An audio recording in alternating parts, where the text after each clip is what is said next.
And you are live, Mr. Chair. Thank you very much. Good evening, everyone, and welcome to the October 17th, 2022 Board of Selectmen meeting. My name is Mitch Cohen, and I'm chairing this meeting, and I have some introductory remarks to read. This open meeting of the Northborough Board of Selectmen is being conducted remotely, consistent with the July 16th, 2022 Act relative to extending certain COVID-19 measures adopted during the state of emergency. All members of the Northborough Board of Selectmen are allowed and encouraged to participate remotely.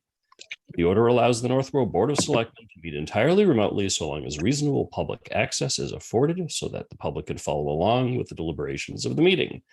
The public is encouraged to follow along using the posted agenda unless the chair notes otherwise. Members of the public who wish to view the live stream of the meeting may do so by going to Northborough Remote Meetings on YouTube via the link posted on the agenda. Ensuring public access does not ensure public participation unless such participation is required by law. This meeting, as always, will feature public comment. I'll go around the room and make sure everyone is audible. By the way it looks on my screen, Scott Rogers. Present. Jason Perot. Present. Kristen Wickstead. Present. Julianne Hirsch. Here. We also have several members of town staff, again, going in the order of my screen. Chief David Parenti of the Fire Department.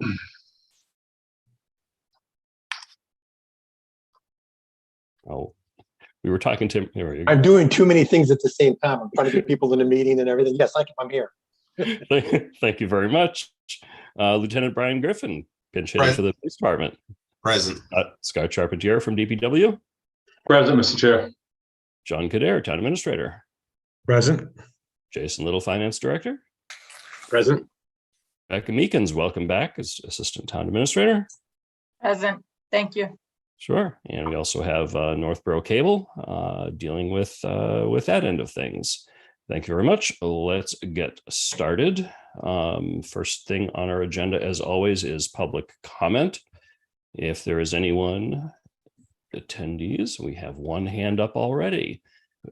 So if anyone wants to speak at the beginning of our meeting, I will bring you in. So I will allow you to talk. Kelly Gannett, you're coming in. You are muted, Kelly. So if you, there you go. Hi. Hi, Kelly. Thank you. Kelly Gannett, 69 Northgate Road, Northborough. I just wanted to mention about something that's been going on in the schools. The calendar has been up for discussion. And I know you've all probably heard about it, but I just wanted to put it officially on your radar about one of the discussion points is removing elections from the school. So in the schools. So I just wanted to officially put it out there just so it can be on maybe a future agenda item or a way to open up the talking points or discussion for it. So that is it for tonight. Thank you, Kelly. Thank you so much. Sure.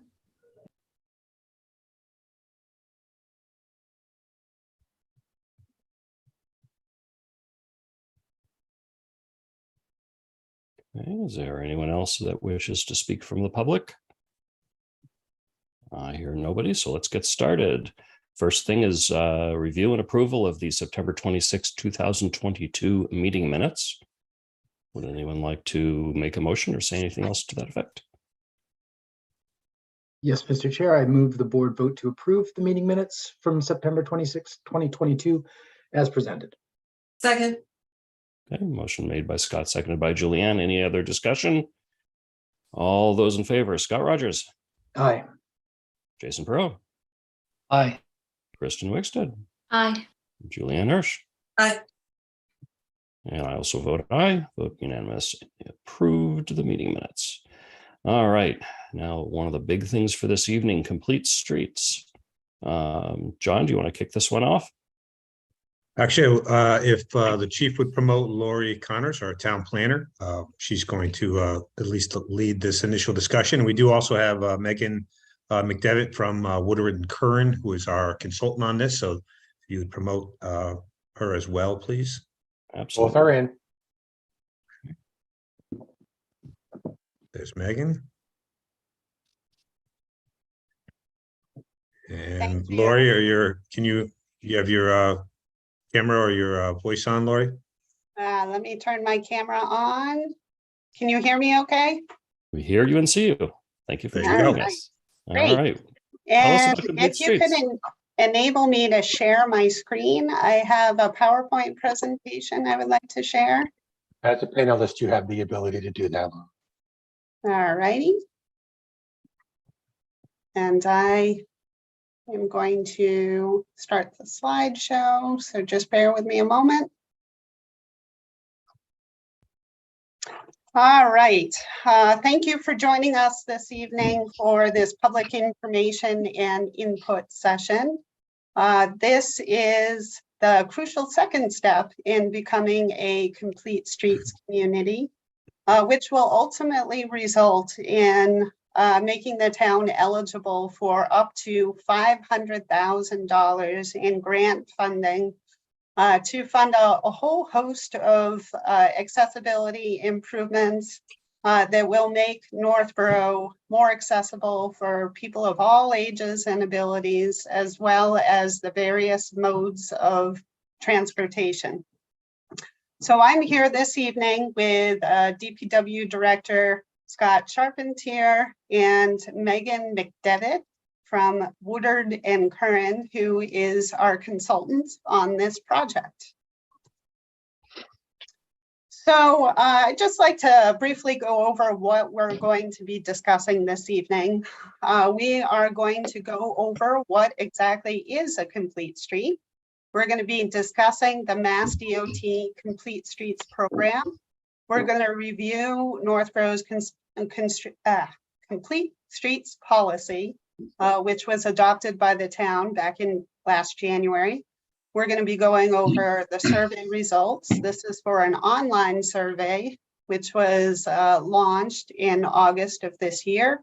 We're going to be reviewing the excuse me, I'm a little tongue-tied this evening. Prioritization plan projects that we have identified to date. And then we're going to launch into the public input session of the evening and go over question and answers. So at this point, I'm going to turn the presentation over to Megan, who's going to go through the next several slides. Thank you, Lori. Hopefully everyone can hear me. Again, my name is Megan McDevitt, project manager with Woodard and Curran. Enjoying working with the town on the development of this complete streets prioritization plan. And first off, you may be wondering, what is a complete street? Well, what that is a term to define when a road has been designed and operates so that it can encompass all alternative modes of transportation so that people of all ages and ability can use it. These are streets that are designed to think of safety, health, economic, all different things that makes your community more livable. So as you can see here, we have a picture of a complete streets that uses all different components like bike lanes and crosswalks, sidewalks, bus stops, things like that. Those are what the items we're talking about when we say complete streets. So if we go to the next slide, Lori. The question is, what is the Mass DOT Complete Street Program? And what it is, it's a funding program that Mass DOT put together so that they could help municipalities address critical gaps in transportation networks. And they do this by first educating the municipalities, helping them understand what complete streets are, and help them put together a complete streets policy so that they think about complete streets when they put projects out. And then the next goal of the program is to then help the communities fund these policies or fund these complete streets. And they do that by making sure and supporting the municipalities in the development of a plan, because we want to make sure we thoroughly think through and well design these concepts. And that's the process we're in right now here in Northborough. And once the team does, or the municipality has a complete street plan that has been approved by DOT, you're now eligible, as Lori mentioned, for construction funding up to $500,000 per funding cycle to actually implement these complete street projects. So if we go to the next slide. So again, this is just kind of talking about what different projects are eligible under this complete streets funding program. So it can be visual improvements to our streets, like street bicycle parking, landscaping, and stormwater management. We get into the safety things with intersection redesigns, curb extensions, signalization. All these are considered eligible. The big thing is we obviously have the pedestrian bike network connections, filling in those gaps, and also replacing ones that don't meet current standards. They're not ADA compliant, not wide enough, and they don't accommodate all different abilities. This is not just the sidewalks themselves, but the crossings, the interactions of the sidewalks and the bike lanes with the roads. Traffic calming measures and signalization. How do we make sure that it's safe for all different transportation modes, and even public transit? Ways to help encourage that are all eligible under Complete Streets programs. So if we go to the next slide. So Northborough has taken the first step through the Complete Streets program through MassDOT by adopting a complete street policy that was adopted by everyone here back in January. And the town's policy does focus on making all the roads easily navigable for people of all ages, abilities, and in all different modes of transportations. And then once that was adopted, the town was able to secure a grant of $35,000 to get the technical assistance to prepare this prioritization plan that we are working on and sharing with you all today. So why is the plan important? Well, it's to help the town really think about how they can make the roads safe and incorporate as many transportation modes as possible. And it is a requirement for the funding program to have this in place so that you can apply for the additional funding to actually implement and construct those projects. And those applications go in once your plan is approved twice a year, either in May or October, to help set up for the next construction cycle. And so what have we done to date? What we've done is started by meeting town staff, so town engineer, town planner, Department of Public Works director, and kind of identify where there are some gaps in different projects that we may have. We've also kind of used this information to develop a survey that Lori's going to go over after to collect as much feedback as we could. And I will say it was great feedback and a lot of input for the residents of Northborough. It was quite impressive. We've reviewed all this feedback in detail and kind of developed a bunch of lists of potential projects that could be done. And the next step is to really kind of rank and put those projects in order of priority based on a combination of different things, the feedback we've received, all the things they do towards achieving the goal of complete streets, and other things like that. And that plan will be eventually submitted to DOT for review and approval. And so I believe now I'm going to hand it back to Lori to talk about the survey. Great. Thank you, Megan. So as Megan mentioned, we launched this survey back in August, and it was a 6-question survey. We were excited that we received 808 resident responses within that 2-week time frame. So thank you to everybody who filled out the survey. The feedback was super helpful to this process. So of the 808 resident responses, that averages out to about 7% of the population that's age 18 or older. So that was pretty good. And these responses are going to be key to helping us prioritize the projects that we're going to go over later on this evening, as well as to identify additional projects. So this is the first question that we had in the survey. What eligible project types are most important to you?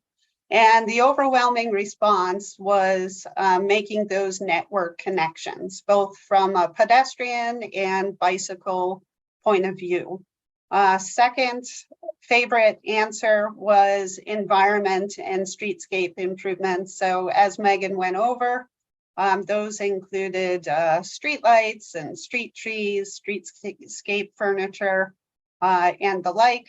And the third category that received the largest number of responses was intersection redesigns. So within that category, we have intersection narrowing, bump outs, and the like. Second question was, where would you like to see a complete streets project implemented? The top 2 overwhelming responses were within established neighborhoods and the downtown area. Slightly behind those 2 responses were near schools and parks. third question was identify your top 2 infrastructure impediments to walking. So no surprise, there's a lack of sidewalks in many areas of town. So that was the overwhelming top choice. Second, too much traffic, which made walking kind of inhospitable and unpleasant experience. And the fact that there are many sidewalks that don't actually go anywhere. They don't lead to any destination like shopping or the like. And then the fourth highest response was the lack of maintenance. So there are a number of sidewalks that are cracked and broken and need to be replaced. So what 2 bicycle amenities do you feel are most needed? The top 2 responses were dedicated off-road multi-purpose trails, as well as on-road bike lanes and sharrows. And then the last 2 were wayfinding signs, which certainly would be helpful to a lot of folks, as well as bike racks at key municipal destinations. What 2 pedestrian amenities do you feel are most needed? Number 1 were sidewalks that link neighborhoods to the downtown. Secondly, sidewalks that link neighborhoods to parks, playgrounds, and conservation areas, followed by sidewalks that link neighborhoods to schools. So I guess that really brings in the point in the prior question about sidewalks to nowhere. People want sidewalks that actually go somewhere. So the last question was an open-ended question where we asked if there was a specific location in town where folks would like to see a complete streets project implemented, and if they have a wish, what type of project would like to see. So in that category, the top projects were Route 20, Route 135 within the downtown, within proximity to schools, Brigham Street, and Church Street. So many of these projects that were listed on this survey are actually proposed as one of the projects that Scott will go over next. So 53% of the responses that we received on the question was sidewalk projects, followed by traffic improvements, and then followed by bike projects. So now I'm going to turn it over to Scott Charpentier, who's going to go over the list of 25 projects that we came up with. So Scott? Thanks, Lori. So what you see before you is a list of those 25 projects. They check off a lot of the boxes on the survey results that Lori just went over. The projects are listed just in alphabetical order. There's no prioritization presented here, no regionalization. So they're simply alphabetically listed. The cost estimate you see here between $3.5 and $4.5 million is the 10,000 foot level cost estimate. It's not a detailed construction estimate. These are program level funding estimates. They can vary greatly when it comes to utility impacts, possible environmental impacts, and other components of unknown. But at least it gives us a good order of magnitude on what we're looking at. And this 3.5 to 4.5 will be broken down on each one of the upcoming project specific slides. Slide, Lori. So again, like I indicated, we focused our project evaluations on the results of the surveys, survey questions, including bike lanes and sharrows, shared arrows. That's where you have a shared use lane, ways to address traffic calming mechanisms or bump outs. There was an identification for desires for off-road trails and for pedestrians and cyclists. Sidewalks and some of the streetscape items like street lighting and trees. Slide. So there's a variety of design elements that we consider. You'll see what a sharrow looks like here on the slide.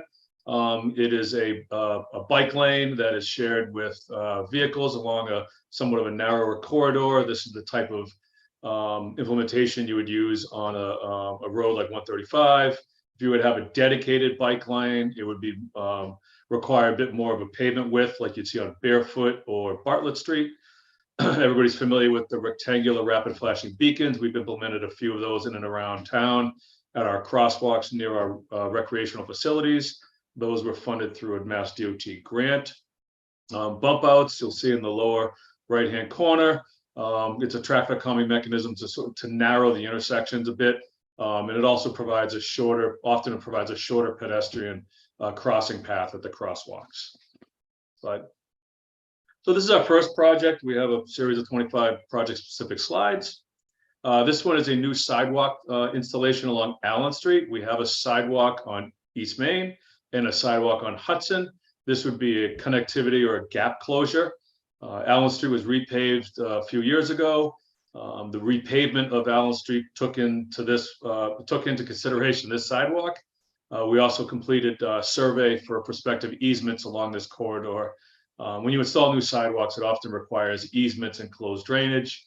Those elements were pre-planned during the paving process on Allen Street. Slide. The next two are some of our trails that were identified. One is the Aqueduct Bridge. Everybody's familiar with that. Going over Hudson Street. We actually were, the town meeting approved grant funding for conceptual design and evaluation, structural evaluation, utility evaluation for this trail. That's in process now. This would result in some connectivity for our trails on each side of the river. The other Aqueduct Trail would be a paved section that exits Bartlett Street over by Bartlett Pond, wraps around over towards Cedar Hill. Slide. These two projects were identified in the roadway safety audit that was conducted a little over a year ago along Bartlett Street. It identified a few project needs. The roadway safety audit is a formal process that Central Mass Regional Planning Commission conducted with quite a bit of public outreach. One is a bike lane proposed along Bartlett Street from the high school to the town city line. When you exit Northborough and enter Marlborough, there are bike lanes on Forest, which is the extension of Bartlett Street in Marlborough. This would connect those bike lanes to Algonquin High School. The other project is some intersection improvements at Bartlett and Maple Street. One of the roadway safety audit recommendations was some reconfiguration of that intersection. If anybody's driven through that intersection, exiting Maple onto Bartlett Street in the morning, it could be confusing and problematic with the way that turning lane configurations are, trying to get from Maple across to the high school entrance. So that was identified as a prospective project for safety improvements. Barefoot Road is a very wide pavement section. We've identified that as a prospective new sidewalk and or bike path corridor.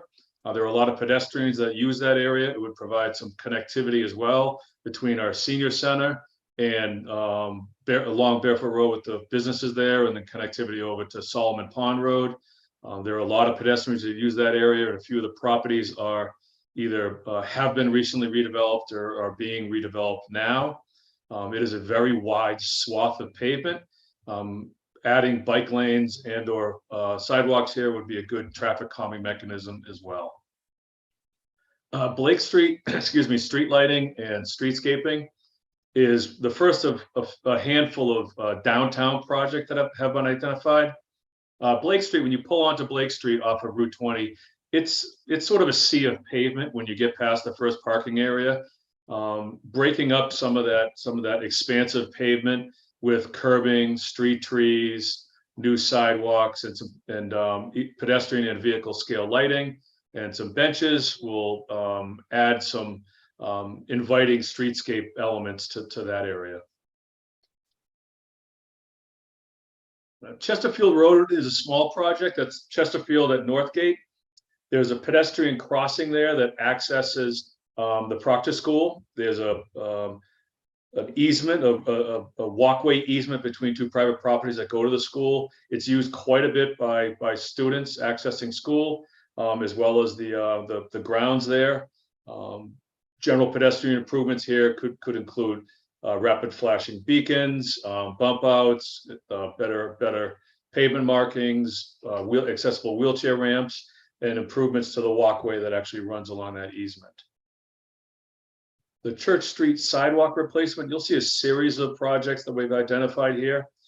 They connect a lot of our facilities, beginning on Howard Street at Winter Street, wrapping all the way around to Lincoln and Route 20. This is one segment of it. There is a crosswalk at Lower Pleasant Street here that could use pedestrian safety improvements, and the sidewalk from Howard to that crosswalk is not compliant for accessibility. Davis Street sidewalk is another connectivity gap. There is the large access to the large Northgate neighborhood up Lanthorn, as well as connecting the Indian Meadow neighborhood over to Hamilton Road. We have a sidewalk gap here between those two, so it would provide access, a pedestrian access from a large residential neighborhood that has sidewalks, the Indian Meadow neighborhood, across Davis Street into both directions to get into Northgate, the Northgate neighborhood, Lower Northgate. These two projects are continuing along the downtown improvements. We recently completed some improvements to the Assabet playground. People are familiar with Gale Street. It's relatively narrow. There are no sidewalks. There are no street lights. The parking lots that are adjacent to Assabet are only Muni lots in that area, and it will provide safe pedestrian and streetscape access from these two parking lots and the playground to the downtown. The sidewalk extension would also connect up to the existing sidewalk that's on Monroe Street, providing pedestrian access around the block, Gale, Monroe, West Main Street, the Town Common, and back to Assabet. So the Howard Street sidewalk replacement is a continuation of what I was referring to earlier about some connectivity. We have the Z School in this area. We have the cemetery, Howard Street Cemetery here, and it would connect from Winter Street down along Howard Street in front of the Z School, connect up to the Church Street extension, Church Street sidewalk replacement that we just discussed. The Hudson Street sidewalk, there's a very small gap on Hudson Street. So in order to have a pedestrian access from Route 20 down to the aqueduct, there's a very short section of Hudson Street that does not have a sidewalk between Center Drive and the church. So it's a relatively small project, but it is closing a connectivity gap. Again, this Lincoln Street project continues that long corridor I was referring to earlier from Winter Street all the way over to West Main Street. There are segments along Lincoln Street that have compliant sidewalks. For example, in front of the Lincoln Street Elementary School, that sidewalk was recently reconstructed and is fully compliant. And there are sections that are not compliant. Completion of this project would connect in a ADA compliant fashion the Z School, Elementary School, the cemetery, Howard Street Cemetery, our couple churches, the middle school, the elementary school, all the way over to West Main Street's commercial and business neighborhood. We discussed earlier addition of bike lanes along Bartlett Street. Well, adding bike lanes down Lyman Street to the Watson Park access is presented here as another possible project. It provides more cycle destination to the boat launch down at Bartlett Pond.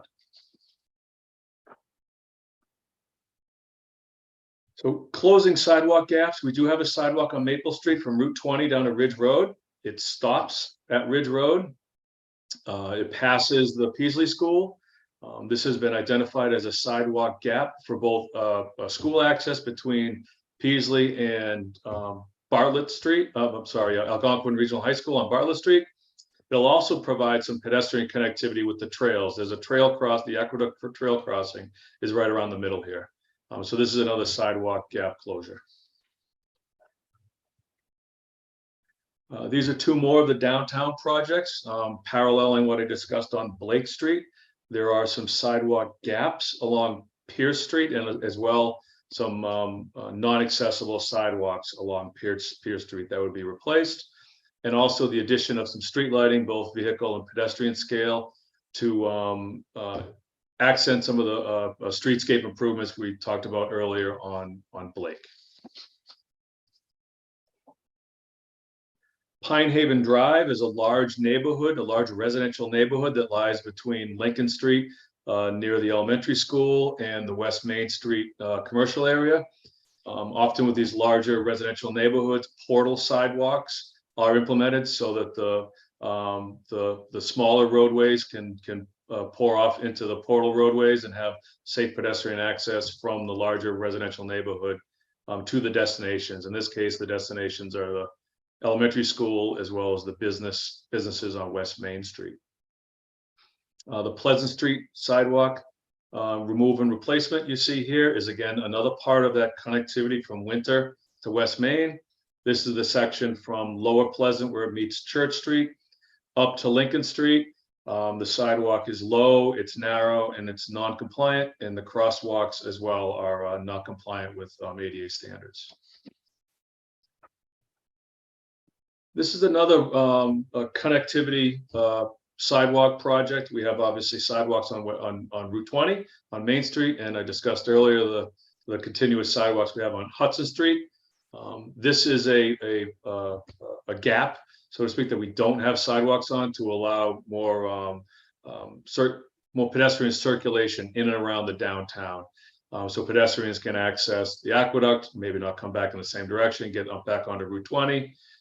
There is a sidewalk already on the River Street Bridge, so this would be a connection between Hudson Street and Main Street.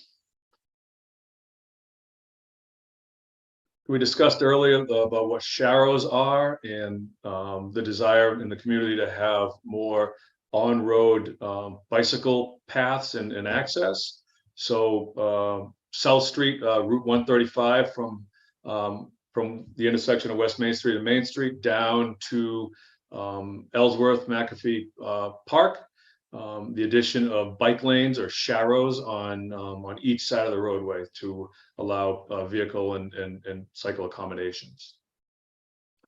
The other project you see, back up one. Oh, sorry. It's okay. South Street, this is that loop that I was discussing earlier. That's this section of South Street sidewalk is cement concrete. It's in a bit of disrepair, and portions of it are non-compliant due to heaving of the cement concrete. And last, we have bicycle racks. So the grant that I discussed earlier, where we received funds from Mass DOT to install rectangular rapid flashing beacons at our recreational facilities, also included installation of some bike racks at those facilities. There's far more needs for bike racks in and around town. It's a small dollar value, but there's a great benefit from it to allow the cyclists to have destinations and places to put their bicycles when they reach them. All right, thank you, Scott. So the reason why we're here tonight, in addition to providing you with this presentation and introducing you to the 25 projects, is we wanted to receive some feedback from you on the various projects. And in a minute, I'm going to pull up that list of 25 projects and ask you to identify the top 3 projects from the list.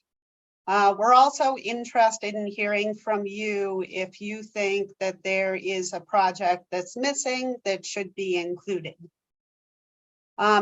So after tonight, the Complete Streets team, which consists of Woodard and Curran and municipal staff, will rank the identified projects using the evaluation criteria listed here. So this evaluation criteria reflects the goals and objectives of the Complete Streets program as it is articulated by Mass DOT. So projects that are ranked the highest will check the largest number of boxes and have the greatest likelihood of being funded through the Complete Streets grant program and from other grant programs like Mass Works and the Municipal Vulnerability Preparedness Grant Program. So projects that are important to the town but don't check the greatest number of boxes will be ranked lower. And those are the projects that are really, we're going to have to rely on municipal funds for completion versus grant money. So I just wanted to quickly go over the evaluation criteria. And this is in no particular order. It benefits all users, incomes, and abilities. It enhances and creates a safe route to school. It links neighborhoods to shopping, recreation areas, or public facilities. It addresses a gap in the sidewalk network. It's an ADA accessibility improvement. It benefits the public health and the environment. It's a safety improvement. It's a shovel-ready project. It's a low-cost project or a project with external funding opportunities like Mass Works or the Complete Streets construction grant. And it is identified as a priority project via public input. So after tonight, and we complete the ranking program, then we're going to come back to the Board of Selectmen at a future meeting to review and approve the various projects and their ranking. So you're going to have another bite at the apple to look over the prioritization plan and approve it. So once the Board of Selectmen approves it, we will submit the final Complete Streets prioritization plan to Mass DOT for review and approval. So they are the final approval authority. They may require us to make some adjustments. That isn't so unusual. So certainly we will adhere to the feedback that we receive. We will make the modifications they suggest and refile the prioritization plan.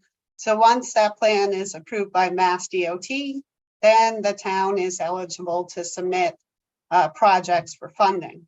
So as we mentioned previously, the total amount of the projects cannot exceed $500,000 within a 4-year period of time. So we could submit one project costing $500,000, or we could submit a variety of projects, several projects for the various funding rounds. And as I think it was Scott mentioned, or maybe it was Megan, there are 2 funding rounds each year. So at this point, I'm going to go back to the slide that has the 25 projects. And I'm interested in hearing any feedback that folks might have on these projects. In particular, if folks could let me know what your favorite projects are. In the interest of time, we were thinking that 3 projects would be a good number for folks to call out.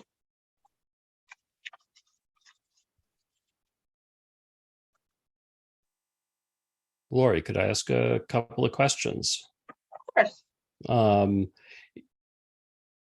There's not a lot, if anything, on this that directly touches or goes along Route 20. Is that because that's a state highway, or is that because you just didn't identify any projects that? Yes, state highway projects are not eligible for Complete Streets funding. So that's why they haven't been included. Okay, unfortunate, but so be it. That answers 3 of my questions. Members of the board, any questions or anything else? Actually, just yell out because I don't see everybody on the screen.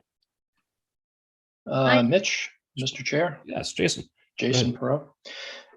Yeah, Lori, thank you and Scott for the presentation. I think this is very helpful to understand the various areas in town. As I look at this list again, I think what I'm missing is like some of the estimated dollar figures attached to those. I think just in general, I think I would be inclined to lean toward more smaller projects, a greater number of smaller projects, and encompass a wider scope across town for improvements. But Lori, you were mentioning something like top 3 projects. So I guess I don't know how my initial thought fits in with that.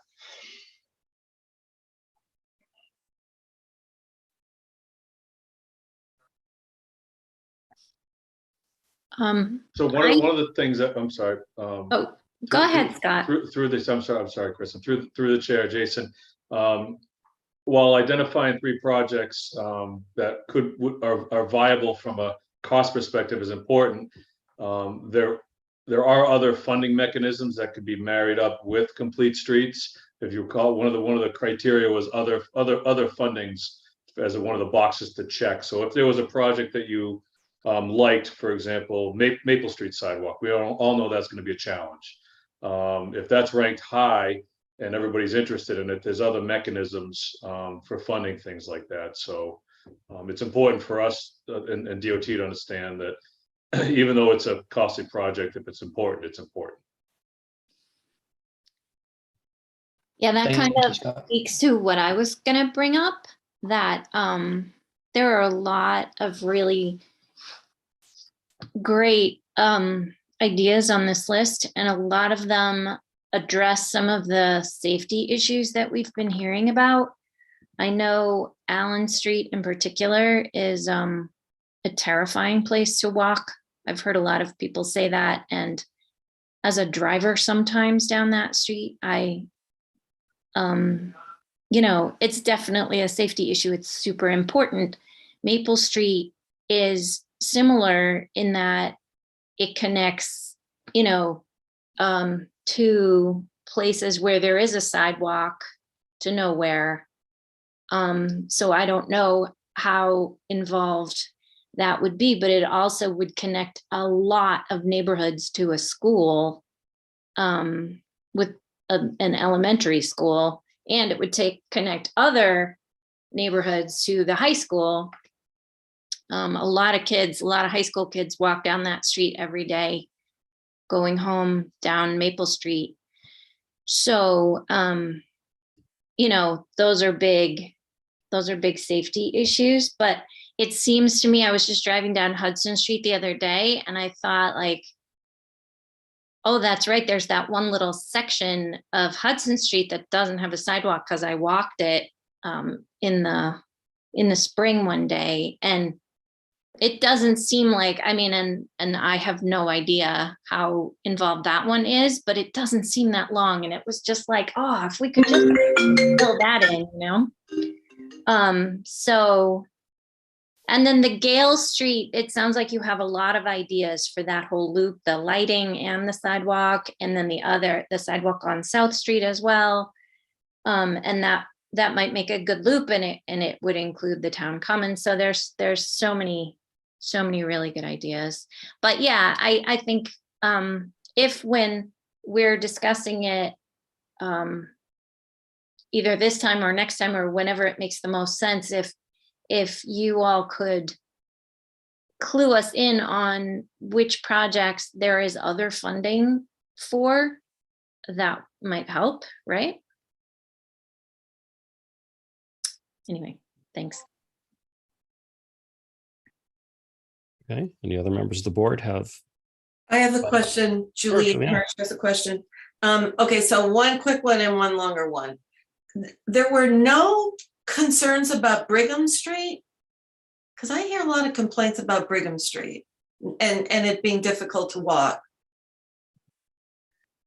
That was one of the projects that was identified on the survey. I think it was maybe the 7th.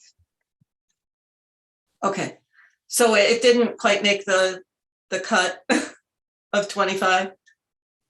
Yeah, there were 69 responses. We could add a Brigham Street project if you wanted to add a new project. What we did, Julianne, through the chair is marry up a lot of the different pieces of the results and not segmentalize it. So indicating that, you know, we want sidewalks connecting neighborhoods to businesses. We want recreational facilities connected to neighborhoods.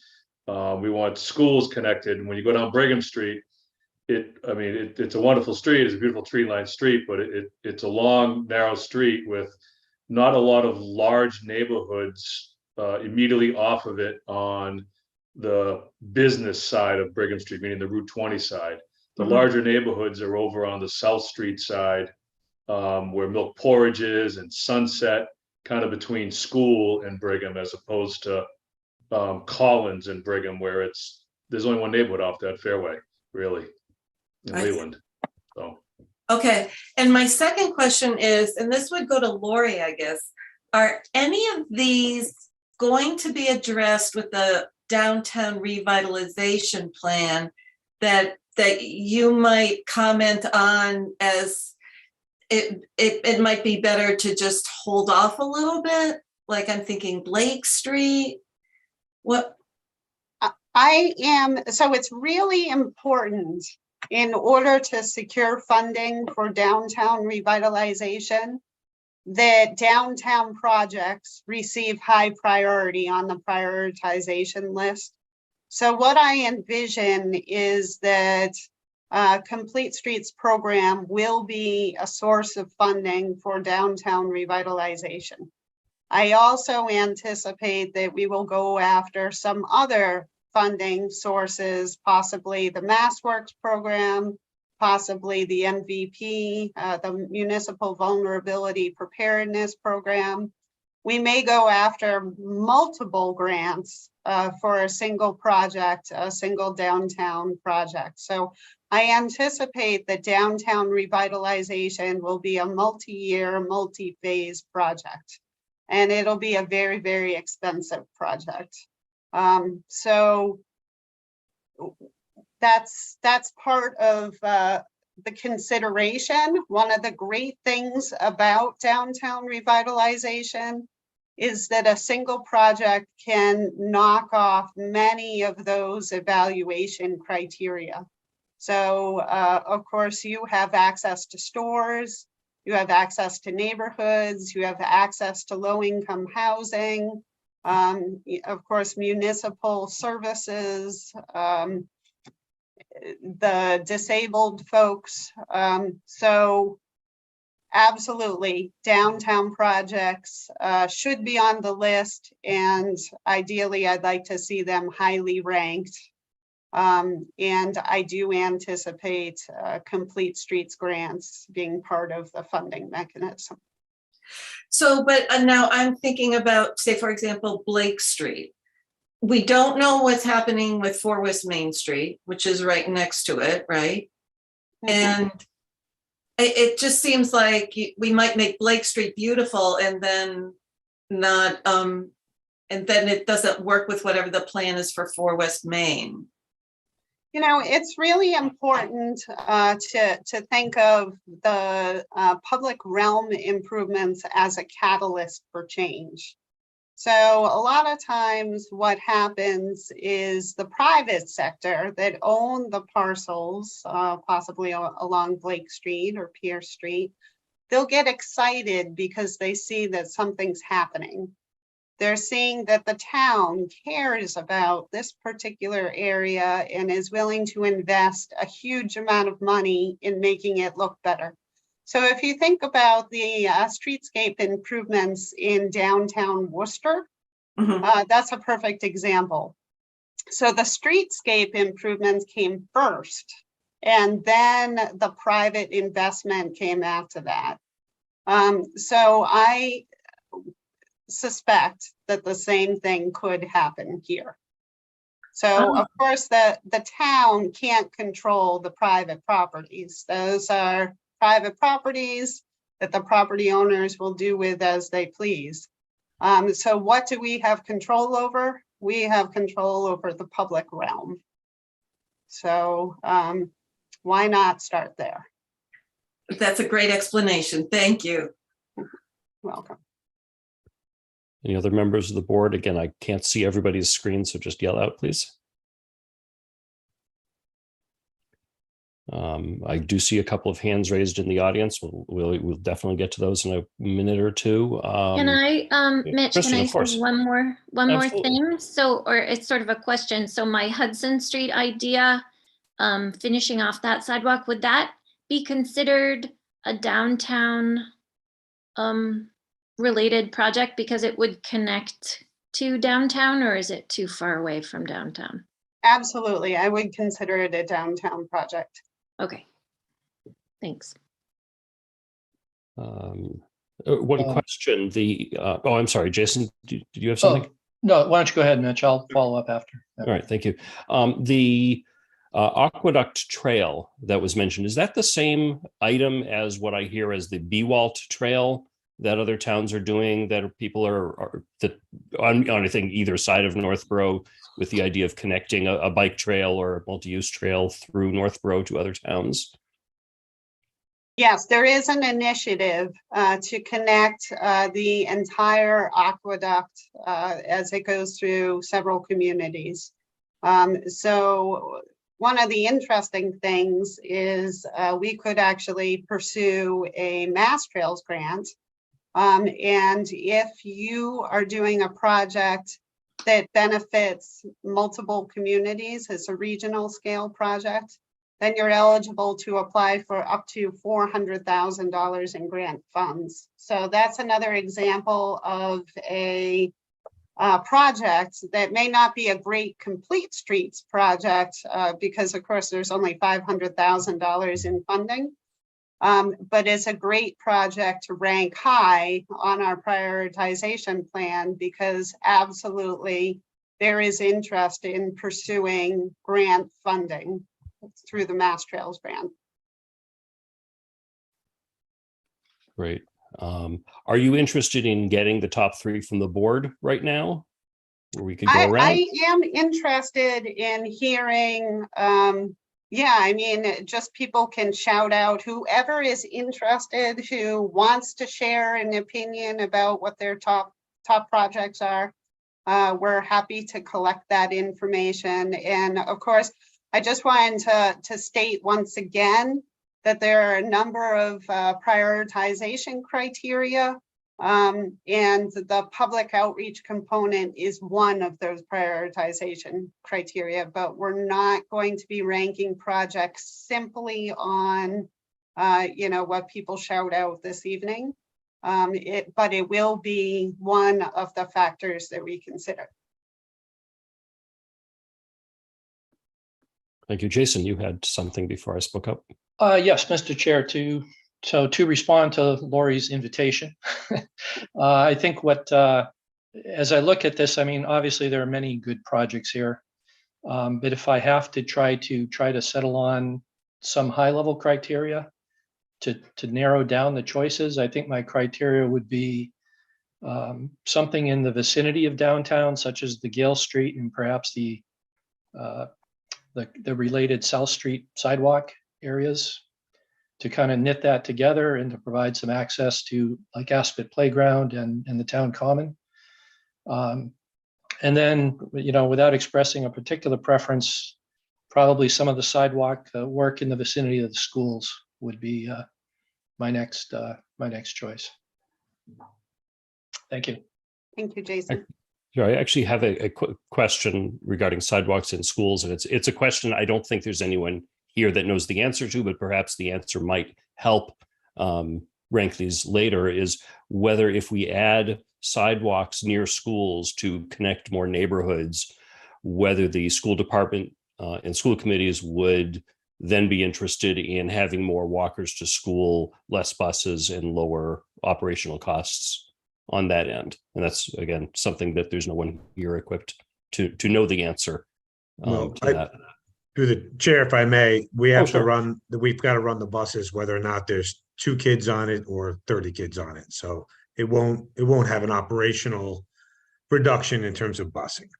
The busing, we're legally required to provide busing. It might be a healthier alternative to see more kids walking, and with parents, maybe that's a positive thing, but operationally, I don't think it'll have an impact. Yeah, well, kids that are within a certain distance from a school, we're not obligated legally unless there's no safe way to get there. And that's my question. I mean, I have no problem if the school committee wants to, for safety reasons or other reasons, bus all the kids. You know, that's their decision. I support that. That's the only reason I brought that up. Thank you, John.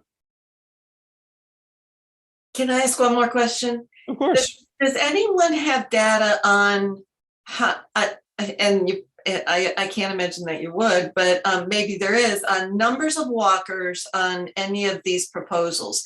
Like, for example, does Allen Street get more walkers than River Street?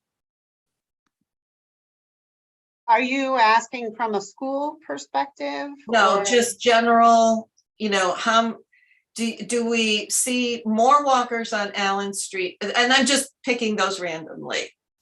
You know, I suspect, because of course, remember we asked the survey question about what are your impediments to walking? And the number one, I think there were 600 and some odd responses.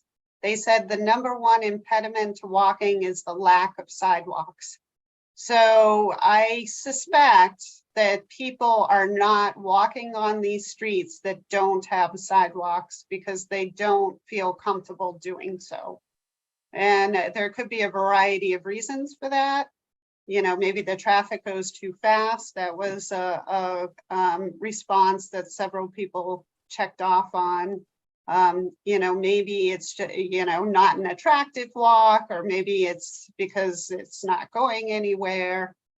There could be a number of reasons for that, but I would not necessarily think that the fact that there aren't people walking on Maple Street, and maybe there are, I don't know that one way or the other.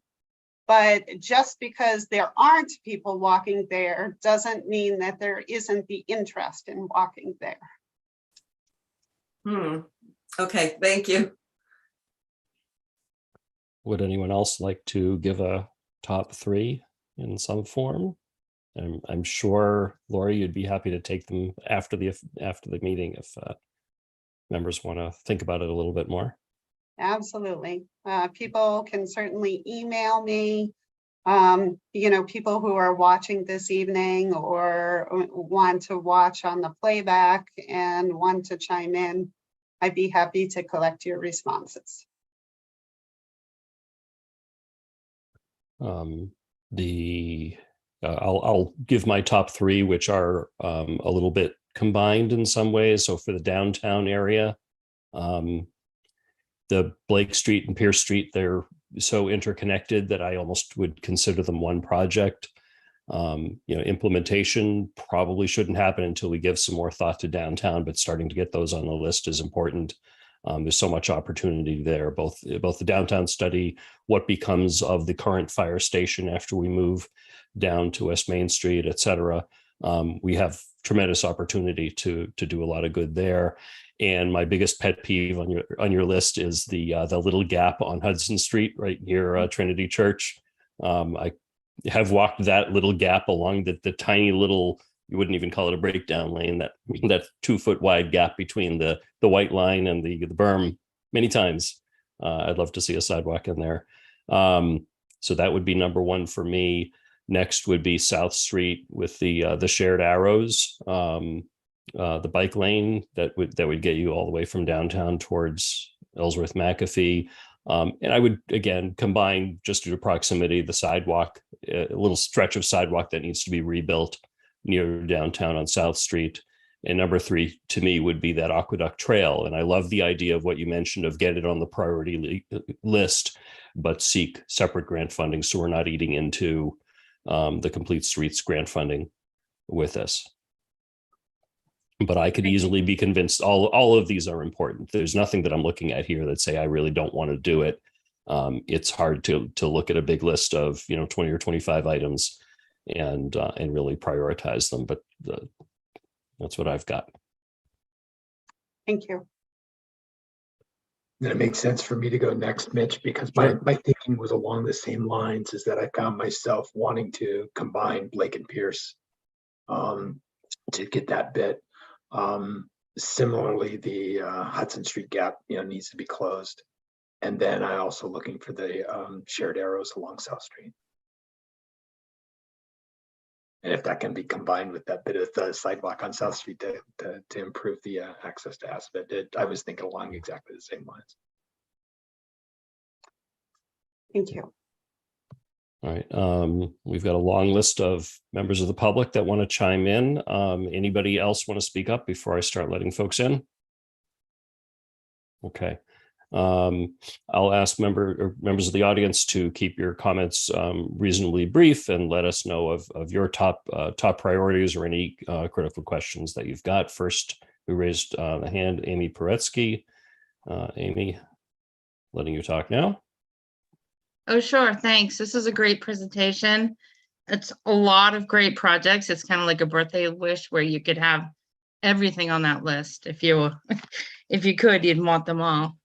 But I go along with a lot of things that you guys already said. I would love to see the downtown streets all in one group with Gale Street, Blake, Pierce, the small Hudson Street. I think that's like a downtown group of streets. My second one would be the Maple Street. I feel that it is dangerous because kids are walking to school there, and there are a lot of new drivers. Like I live over in Indian Meadows, so I know my kids drove that every day to school. And I was always like, go slow, watch out, there are kids walking there. So as a new driver or a walker, I always thought that was a dangerous street. And my third one would be the Aqueduct Trail, because I think that would give safe biking and walking to all residents in Northborough, and it would be accessible to all. I'm actually against the Sharrows on South Street. I would love to connect downtown to 135, but I think the Sharrows are dangerous. I would never drive on the street or tell my kids to drive on 135 with just painted arrows there. And I've done some research that there are a lot of towns, even like Boston, is putting in barriers because it's dangerous for the bikes and the cars to be mixed together. And that street is so narrow, and the cars drive fast, and people are on their phone, and the trucks are always there, and the dump trucks and the trash trucks. I just feel like mixing cars and bikes on South Street would be an accident waiting to happen.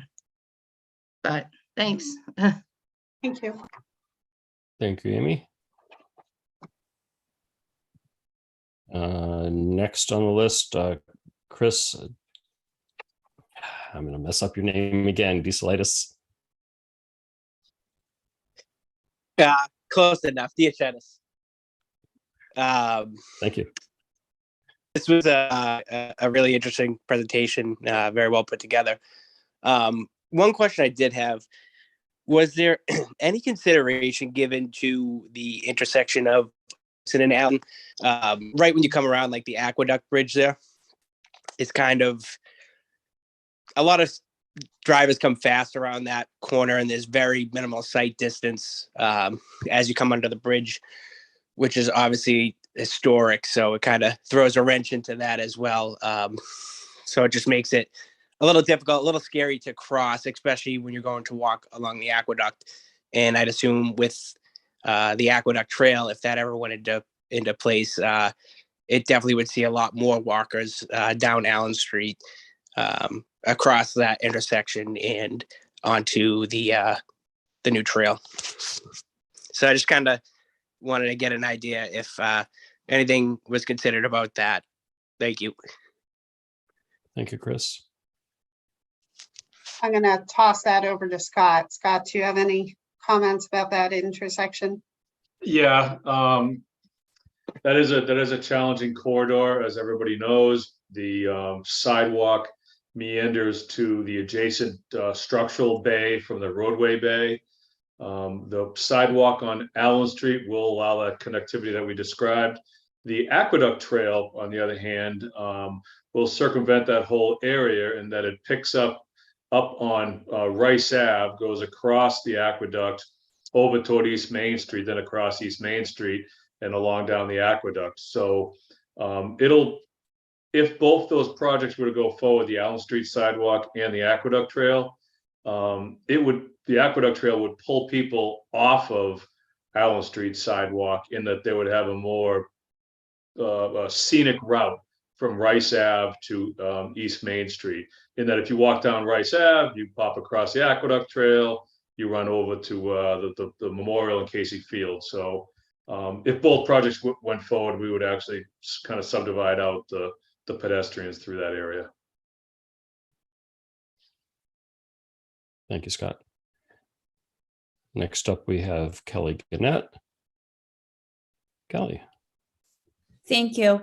I would love to see the priority being around safety versus something that's aesthetic or the downtown, revitalization type thing. One of the questions you guys had about is for buses.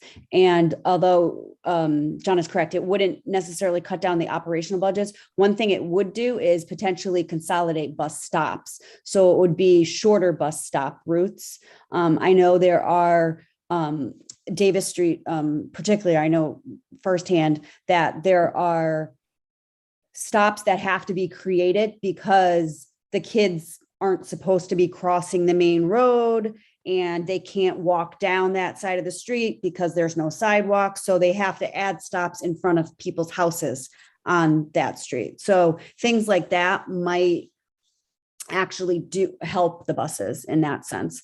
And then the only other question I would have is, I know, for example, the Davis Street, you were stopping at Hamilton versus going all the way up to Northgate. So questions I would have would be, is that then going to be a potential in the next few years being like, oh, wait, we should have just gone that extra, quarter mile and just completed it, which seems like is why we have some gaps along the way on other areas and other neighborhoods. So I would hate for you guys to invest in that part and then miss the opportunity to just finish it up the whole way. Thank you. Thank you very much, Kelly. Thank you. Next up, we have Bill Pierce. Hi, Bill. Hello, Mr. Chairman. Thank you for having me. I'll make my comments really brief.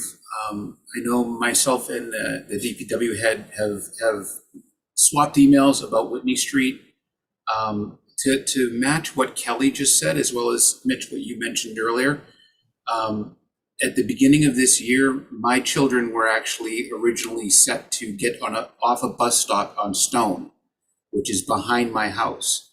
And we had to convince this school to drop them off in front of my house because there is no sidewalk to walk from Babcock down to our house. There is a half-hearted sidewalk that's been left for many years and not attended to.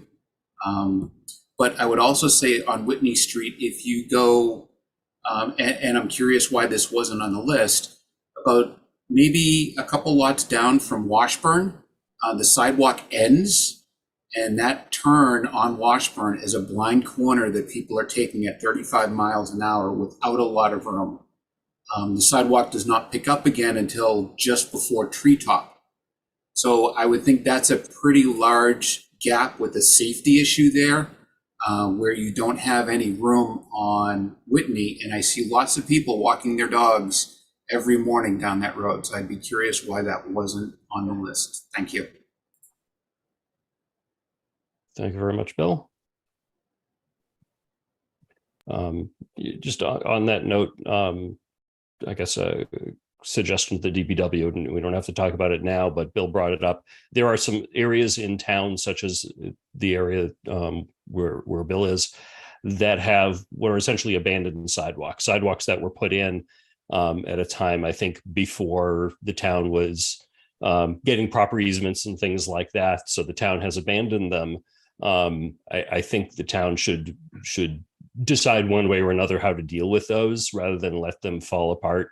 Either go through the process, which I know is complicated, to go ahead and get the easements and rebuild the sidewalks, or at least pull up what's there if the town put it down in the first place, so that it's, it could just be grass instead. Only bringing that up because that was related to the earlier comment. Thank you, Mr. Chair. Sure. Next up, Ashley Davies. Ashley, welcome. Hi, everyone. Thanks for letting me speak tonight. So Ashley Davies, 168 South Street. I did want to chime in about some things that I would like as top priorities, but I just wanted to mention, because I live on South Street, I feel pretty strongly about the shared arrows. I know there are people that do bike on the road, and I would love for it to be safer for them. I think they usually choose early morning on the weekends when there's not as much traffic, but living on South Street, on the side of the street, that would likely be the place where the shared arrows went in. I just feel like it's probably a pretty impractical project. We probably have a very large price tag. I know in front of my house, there would probably have to be a retaining wall. There's a lot of ledge. There's some really dangerous corners. So just curious about kind of what kind of due diligence was done to see what that would cost. And I just think it's maybe a really large project that maybe isn't worth its weight. But I did want to say, for me, top priorities are a lot of the downtown projects: Gale, Hudson, Blake, Pierce, and of course the Aqueduct multi-use trail. But that's it. Those are my 2 cents. Thanks so much. Thank you, Ashley. Mitch, no, Mr. Yeah. Chair. Sure. Just to clarify a little bit about sharrows and bike lanes. So bike lane is a dedicated lane that runs along the roadway edge for cyclists only. Vehicles are not allowed in bike lanes. Sharrows are shared lanes where vehicles and bicycles coexist, which is currently what the case is throughout town. Bicycles are vehicles, they're roadway vehicles, they belong on the road, not on sidewalks. So a sharrow is shared. It's a mechanism to improve the driver's knowledge that there's likely going to be bicycles on this road, and they would be on each side of the road. Cyclists aren't supposed to drive against traffic; they're supposed to ride with traffic. So you would have sharrows on each side of South Street, and it would serve as a reminder to drivers of cars and vehicles that there may be a bicycle on this route because they're often here. Just to clarify a little bit. Yeah, I think bike riders, if they don't see some kind of signage on the road as to where to ride, tend to try to veer all the way off to the right and ride right against the sidewalk or whatever the side of the road is. And then drivers try to squeeze in to the left of them. And my hope is something like this, people would recognize you're all taking up the full lane, and there are pros and cons of that, but it should be safer.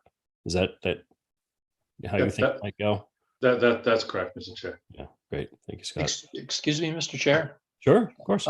If we could I just wonder if Scott could comment on the price for that project, because it seemed that Ashley had the impression that it was a fairly expensive undertaking, and I took it to be that it really doesn't consist much markings in the roadway to alert drivers and bicyclists.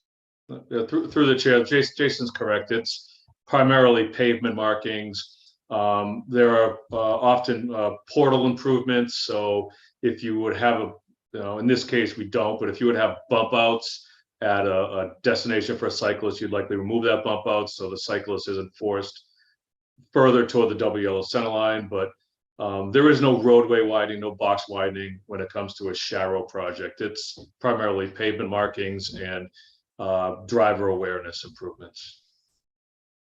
I assume we don't have either the width or the, to go ahead and actually put in a formal separate bike lane or the cost would be astronomical for that. Yeah, that's why we have bike lanes shown on Barefoot and Bartlett. We have adequate pavement width where there isn't pavement width, but there is right away, and no slope concerns. You can always do a box widening, which we discussed previously in small sections along Bartlett Street would be required, specifically around like the Cedar Hill intersection. The pavement kind of necks down a little bit.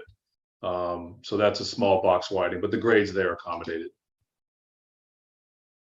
Thank you. Next, we have George Brinkle. Come on in, George. If you could unmute yourself. Okay, can you hear me? We do. Oh, okay. If I had to pick my top three, they would be Allen Street, Allen Street, and Allen Street. I do a lot of walking in town, and if I ever get hit by a car in Northborough, it's going to be on Allen Street. So that's an area I would love to see East Main Street connected with Hudson Street. That's it. Thank you. Thank you, George. It's really going to take. And next we have Lisa Maselli. Good evening, Mitch and company. Thank you for having the public comments tonight. I think this was a great presentation, and I have a few questions. First off, on the Complete Streets plan, where we're looking at 25 projects, are you planning on only doing 1 or 2 projects a year? You can only use a 500,000 of the grant money for the Complete Streets. So would Chapter 90 funds and ARPA funds also be applied so that we can get more than 1 or 2 projects done a year? And if that be the case, what is the timeline for these 25 projects or more, such as Whitney? What would that be? The second question is, what materials are usually used for these sidewalks? I looked at the sidewalk design guidelines today, and you can do bituminous cement or granite curbing. They do have a 6-inch vertical curb that they recommend. And I'm finding that personally, we use our sidewalks for more than walking. We use it for parking. I have pictures of many people or vehicles parked on these sidewalks, and the bituminous get beat up pretty quickly with the plows or the heavy trucks or the landscape vehicles. We've even got DPW trucks, and we've got the postman who parks on the curbs or the sidewalks quite often. So I'm hoping that we can start to enforce this parking, as it's illegal in Massachusetts. And then the third question I have is, how many feet from center does the town own? I thought it was about 20 feet from center. I may be wrong, but that land that we own has a certain amount of eminent domain that we're required to allow the town to make easements on. I know my house was taken. I made $60 to be able to have a sidewalk built in front of my house. And I know that that is something else that, unless it's changed, unless we no longer have that footage and easements, that we should be able to not have too many problems with getting those sidewalks in, because they benefit the entire town and the safety and the desire for walking.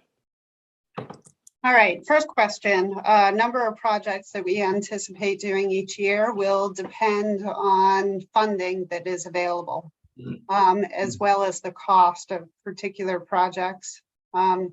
So what I would like to see in the downtown is I would like to see concrete sidewalks, certainly with either vertical, ideally vertical granite curb.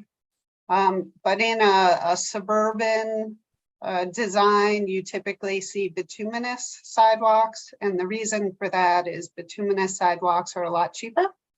And it's also, you're going to be able to get more bang for your buck with a bituminous sidewalk than you are with a concrete sidewalk. So generally, you see the concrete sidewalks in areas where there's shopping and downtown. And so as far as the width of the right of way, that also varies. So it depends on how the roadway was originally constructed, whether it's a 40-foot right of way or whether it's a 50-foot right of way. And there really is no guarantee as far as, you know, the edge of the roadway within the width, the paved roadway within the width of the right of way. Because in some cases, where the roadway exists meanders, especially if the roadways are older. So they may not have placed, let's assume it's a 20-foot roadway. They may not have put the paved width of the roadway directly within the center of the right of way. And also the width of the roadway, the paved width, varies depending upon the size of the project. If you're talking about a small cul-de-sac that has 5 houses on it, that roadway, chances are, is significantly narrower than you would find on Route 20. So the best way to determine where the paved width exists within the right of way is to do a survey. There's no way to say it's going to be this without a survey.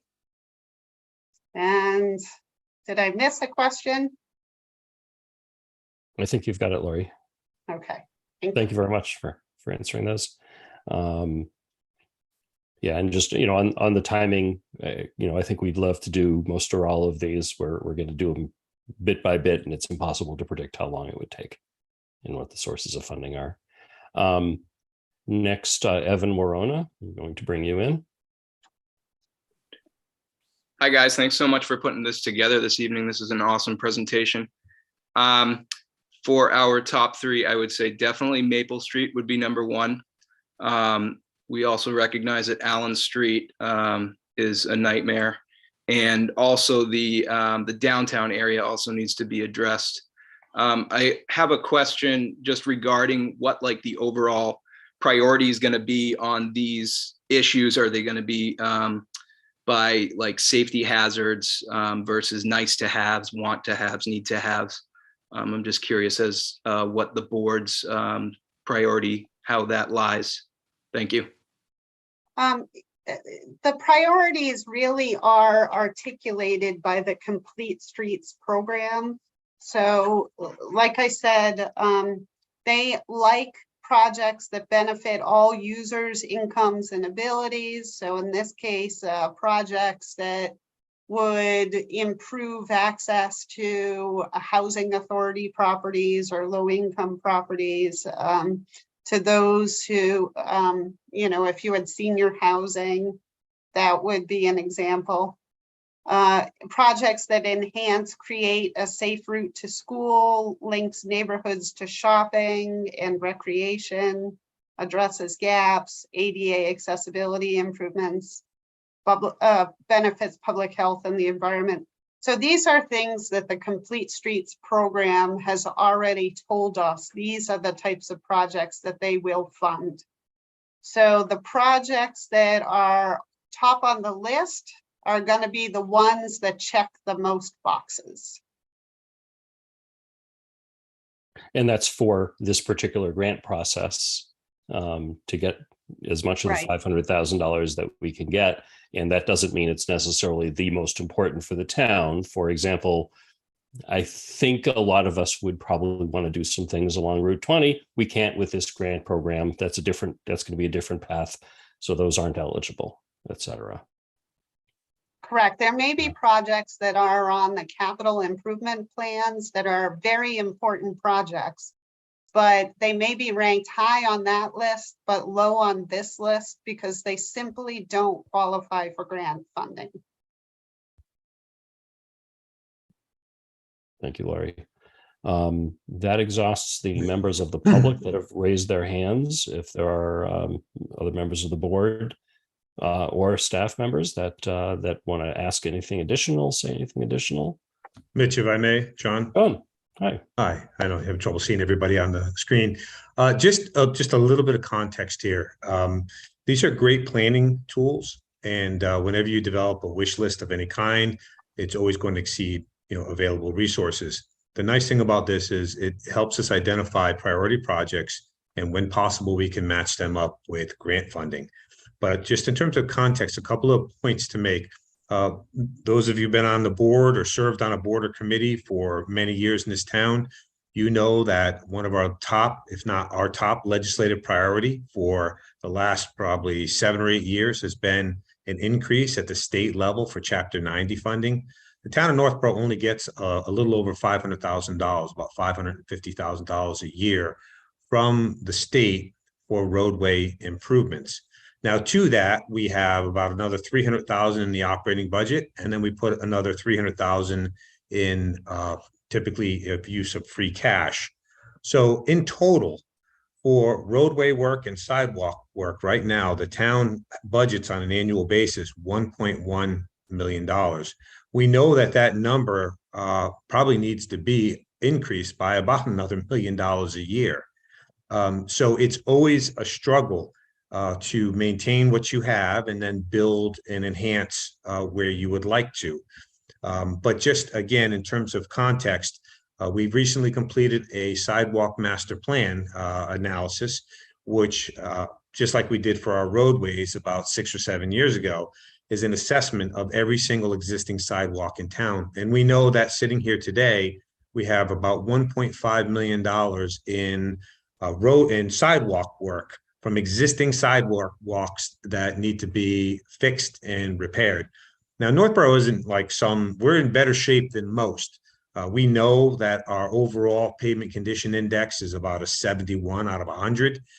More importantly, we know by spending $1.1 million every year that we're maintaining that. We're not really making a lot of improvement, but we're sort of stemming the bleeding. So there is an excessive amount, as it is, again, this is nothing unique to Northborough, but there's a backlog of roadway work and sidewalkway work that exists. And so like this program here, I think as Lori and Scott have pointed out, we're identifying projects, enhancements that would be eligible for grant funding. And the comment was made, well, we can always use local funding as well. Well, that's true. But again, this funding has to come from a limited pot of money, which is why we have been lobbying the state significantly and heavily for the last 6 or 7 years to increase that Chapter 90 funding. It's absolutely critical that state recurring state funding gets enhanced. And then to the extent possible, we would like to grow our maintenance budget for our roadways and our sidewalks on an annual operating basis, but it's a zero-sum game in terms of resources and taxes, so trying to balance all of that. So the purpose for the comments are to give some context and to also to manage expectations that we're not going to do these 25 projects in the next 5 years. And in fact, we have a number of projects that don't show up on this list because this is the Complete Streets program. We have an exhaustive list of sidewalks that need work as well all throughout town. So again, just trying to moderate expectations. And again, for those of you that might be tuning into this for the first time, this is not new. This discussion is not new. And this information is stuff that we have, the capital planning or the financial planning committee and the appropriations committee have been looking at in depth for probably the last 10 years. So again, just want to manage those expectations and understand that we are going to do things in priority order. And part of that is making sure that we know what the priorities are to begin with. So thank you. Thank you, John. Any other questions from or comments from members of the board or staff? Again, please yell out. I can't see everyone. Sorry, Julianne, go ahead. So what is the next step now? Could you review that again? Sure. So after this, what we're gonna do, so town staff, so that's me and Scott and the town engineer, as well as our consultant team from Woodard and Curran, are going to go through this list of projects and we're gonna rank them. So we're gonna put them through the evaluation criteria that was identified on the prior slide. And we're gonna come up with a list of projects in order of priority. So then we're gonna take that list and we're gonna come back to you. We're gonna tell you what we decided to do as far as the ranking is concerned. And so you're going to have another opportunity to go through the list, and hopefully you will give us the blessing to then submit the prioritization plan to Mass DOT for approval. So they'll go through our list, they'll make sure that it gels with what their priorities are, and then ideally they will give us the approval. And once we get that approval, we will be eligible to submit projects for grant funding. So that's the $500,000 within a 4-year time frame. That's the maximum we can get. And when you come back to us with your list, will that be a public meeting also? Will that be open for public comment? Sure. Certainly, you know, I understand that folks pretty much are able to comment on the agenda items, so absolutely. It is important to note, though, is that we have to make sure that we're complying with the complete streets prioritization criteria, since this is their plan, their prioritization plan. Right. Okay. But there will be, you know, some wiggle room. Okay, thank you. And you said that because I just can't think of my top 3 right now, we can email you? Absolutely. Okay, thanks. Lori, I have a question. I'm aware of some grant programs that you improve your chances if you propose something that's shovel ready, if you will, something that's already been designed and the boundaries have been figured out, and anything else that you're ready to go. For example, just picking the first one just because it's the top of the list alphabetically, the Allen Street new sidewalk, if we decided that was our real top priority, do we improve our chances if we do some of the legwork on that ahead of time using non-grant money or some other source of funds? Sorry for interrupting. Absolutely. This grant program only funds shovel-ready projects. So there are some projects on here that don't require any engineering, like obviously the townwide bike rack project. But most of these projects do require engineering, and that engineering will have to be funded by either another grant program or municipal resources. Good to know. That's very, very important to know. Thank you very much, Laurie. Mr. Chair. Jason. Thank you. I had a question. If I saw it correctly, or if I recall it correctly, the $500,000 was described as like a rolling 4-year period. And so my question is, in year 5, do we get to reapply for whatever we expended in year 1? So that's kind of an unknown commodity at this point, because as everybody knows, we are going to be losing our governor soon, and there's going to be a new governor. So usually what happens when there's a new governor is there's a shakeup in the various funding programs. Some funding programs remain, some remain but are renamed, and others go away completely.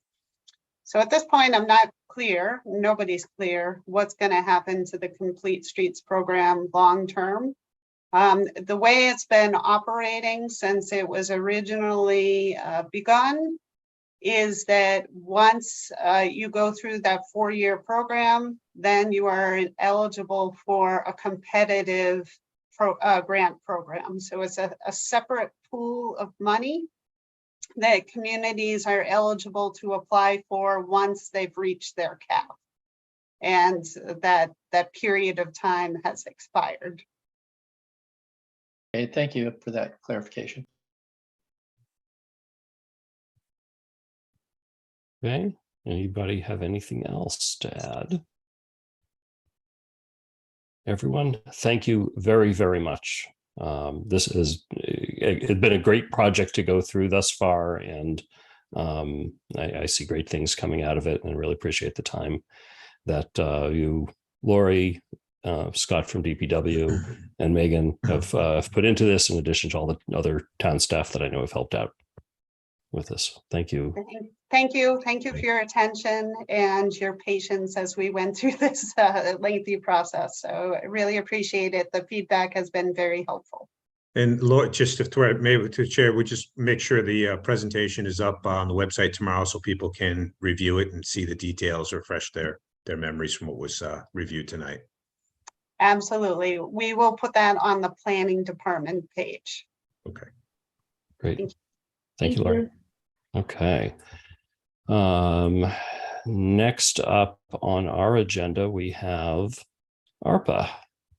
So I'll kick this off with a couple of general comments. So a few months back, we had a fantastic public input section where we got a lot of ideas from the public and suggestions as to what to do with the more than $4 million we've received from the federal government through the ARPA project.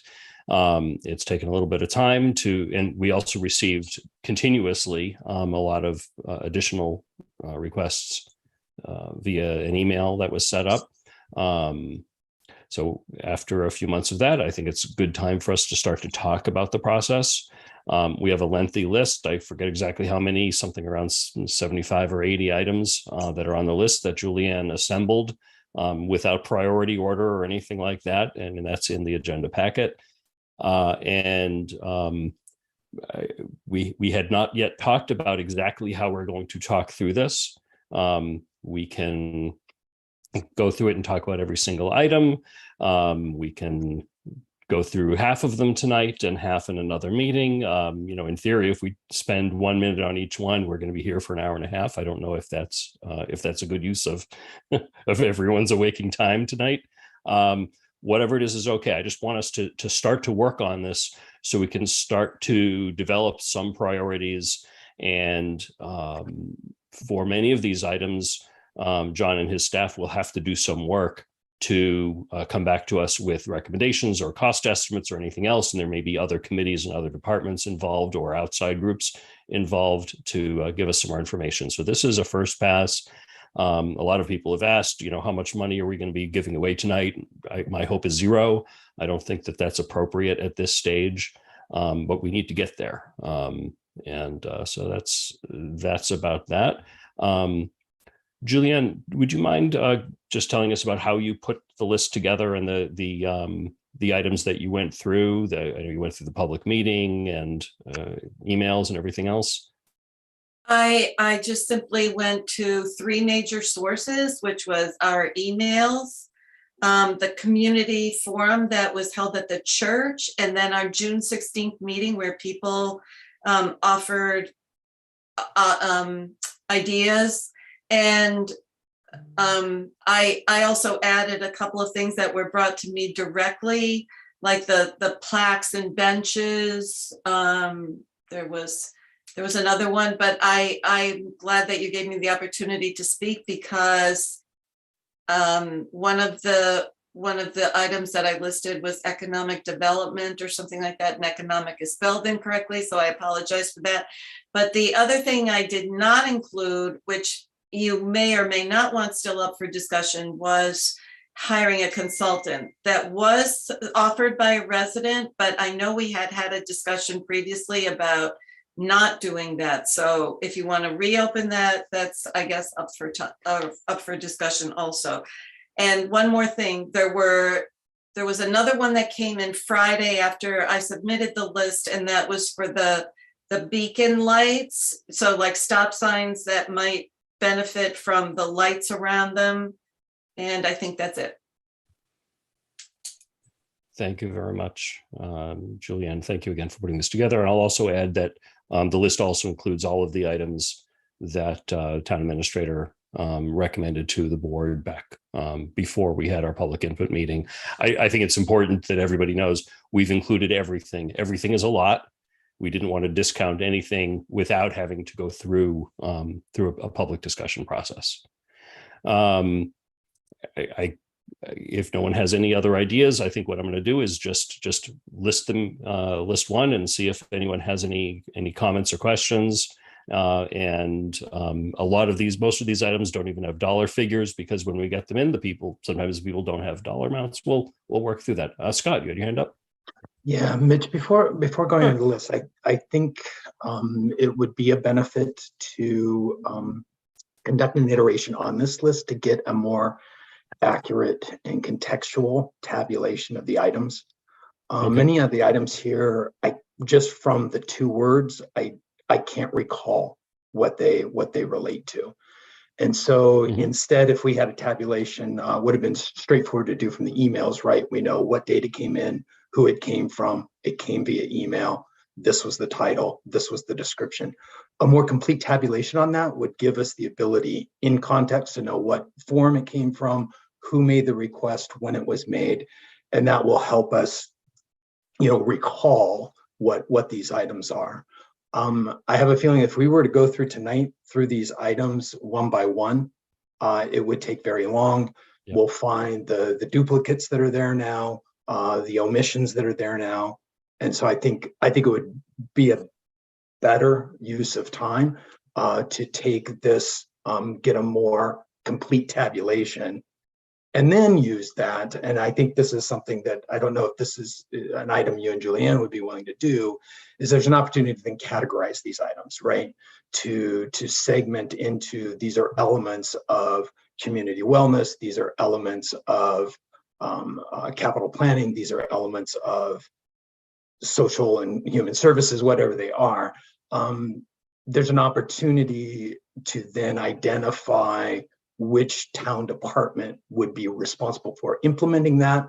And then we could be able to group those together and say, oh, this is an assembly of recreational department elements. This is an assembly of health and human services. But if we'd be willing to, take that, those steps to make it a more accurate tabulation, that I think that would be really helpful. I'm open to anything the board is interested in doing it to spend this money the best way possible. Kristen, it's great that I can see everyone's hands again, by the way. Yeah, I was just looking at it, and some of these things I think we already authorized, right? Like the Proctor roof. Didn't we vote on that already? And the $100,000 for Be Well. Yeah, everything is on. Well, and the pickleball alternates and the fence and stuff like that. So that's where I find the list a little bit confusing, because some of the things are already, we've already done, right? And then some of the things have a dollar amount and we haven't done. And then some of them don't have a dollar amount. Like Cultural Council didn't say like how much money they might want or what project they might want money for.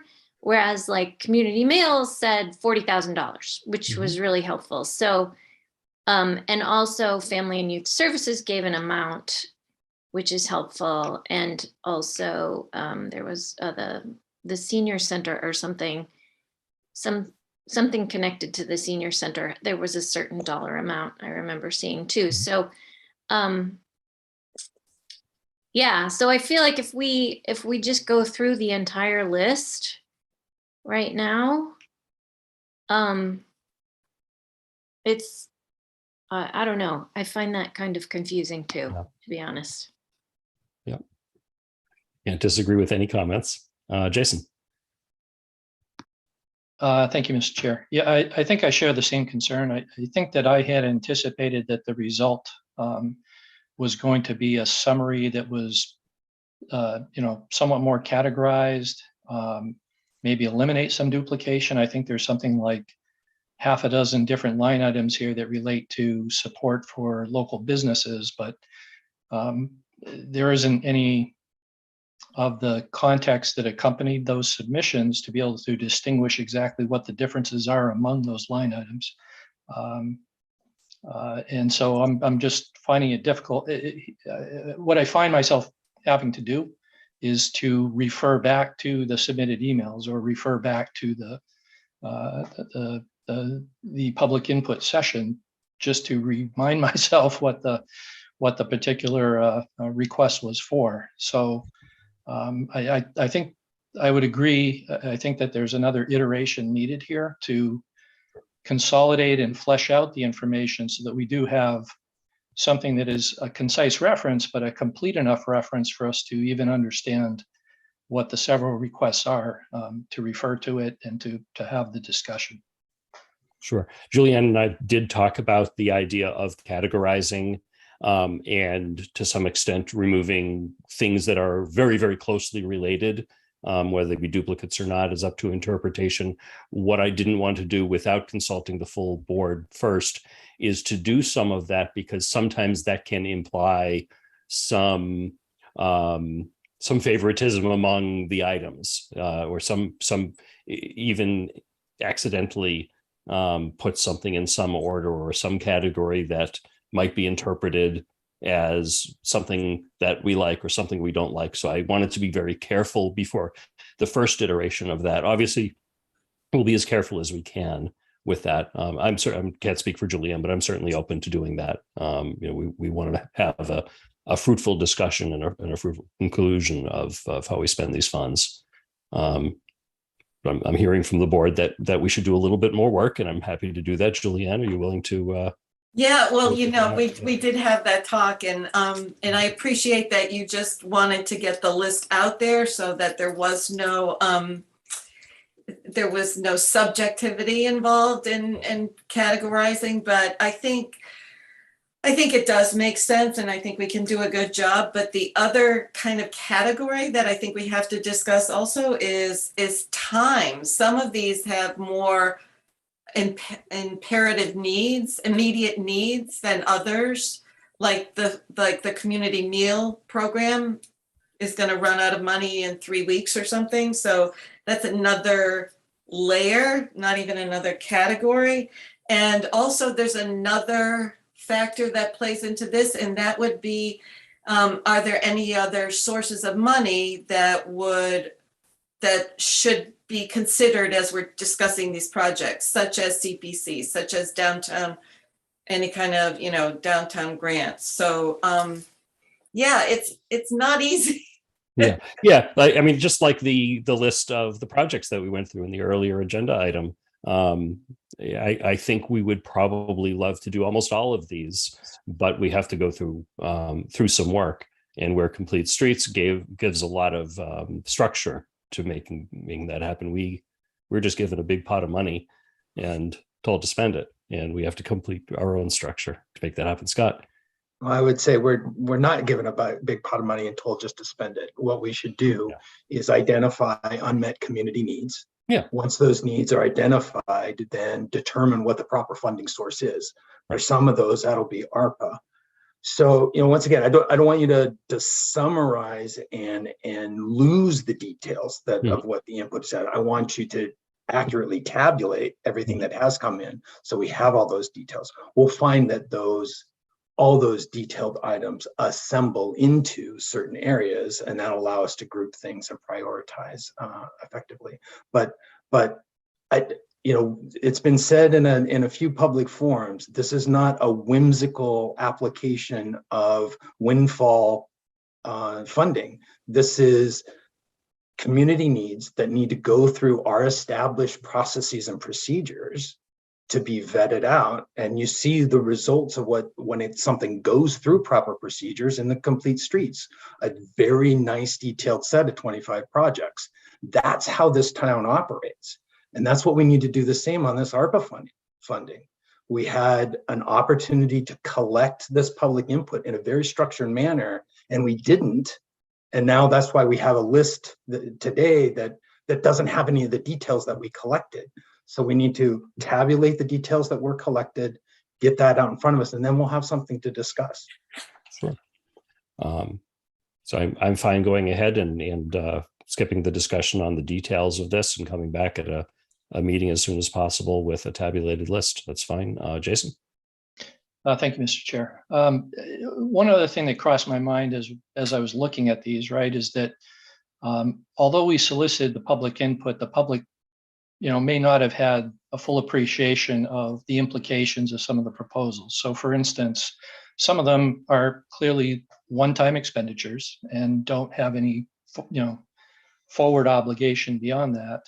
Others seem to imply some acquisition of facilities or ongoing maintenance of operations or facilities to provide that service. And I think that's a significant distinction that we need to make in evaluating some of the proposals. Absolutely.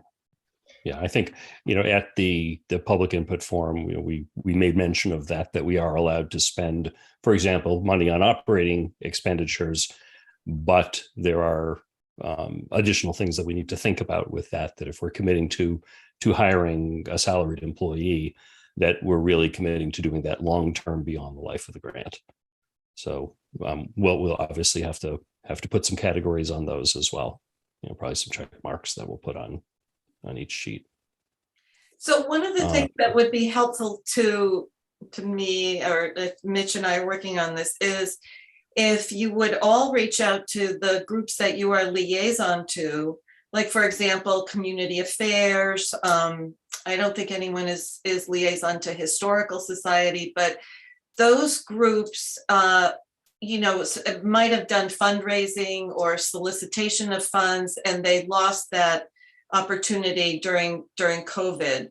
And it would be helpful if you reached out to your group and asked if they, if they're aware of this, and if they do want to submit something.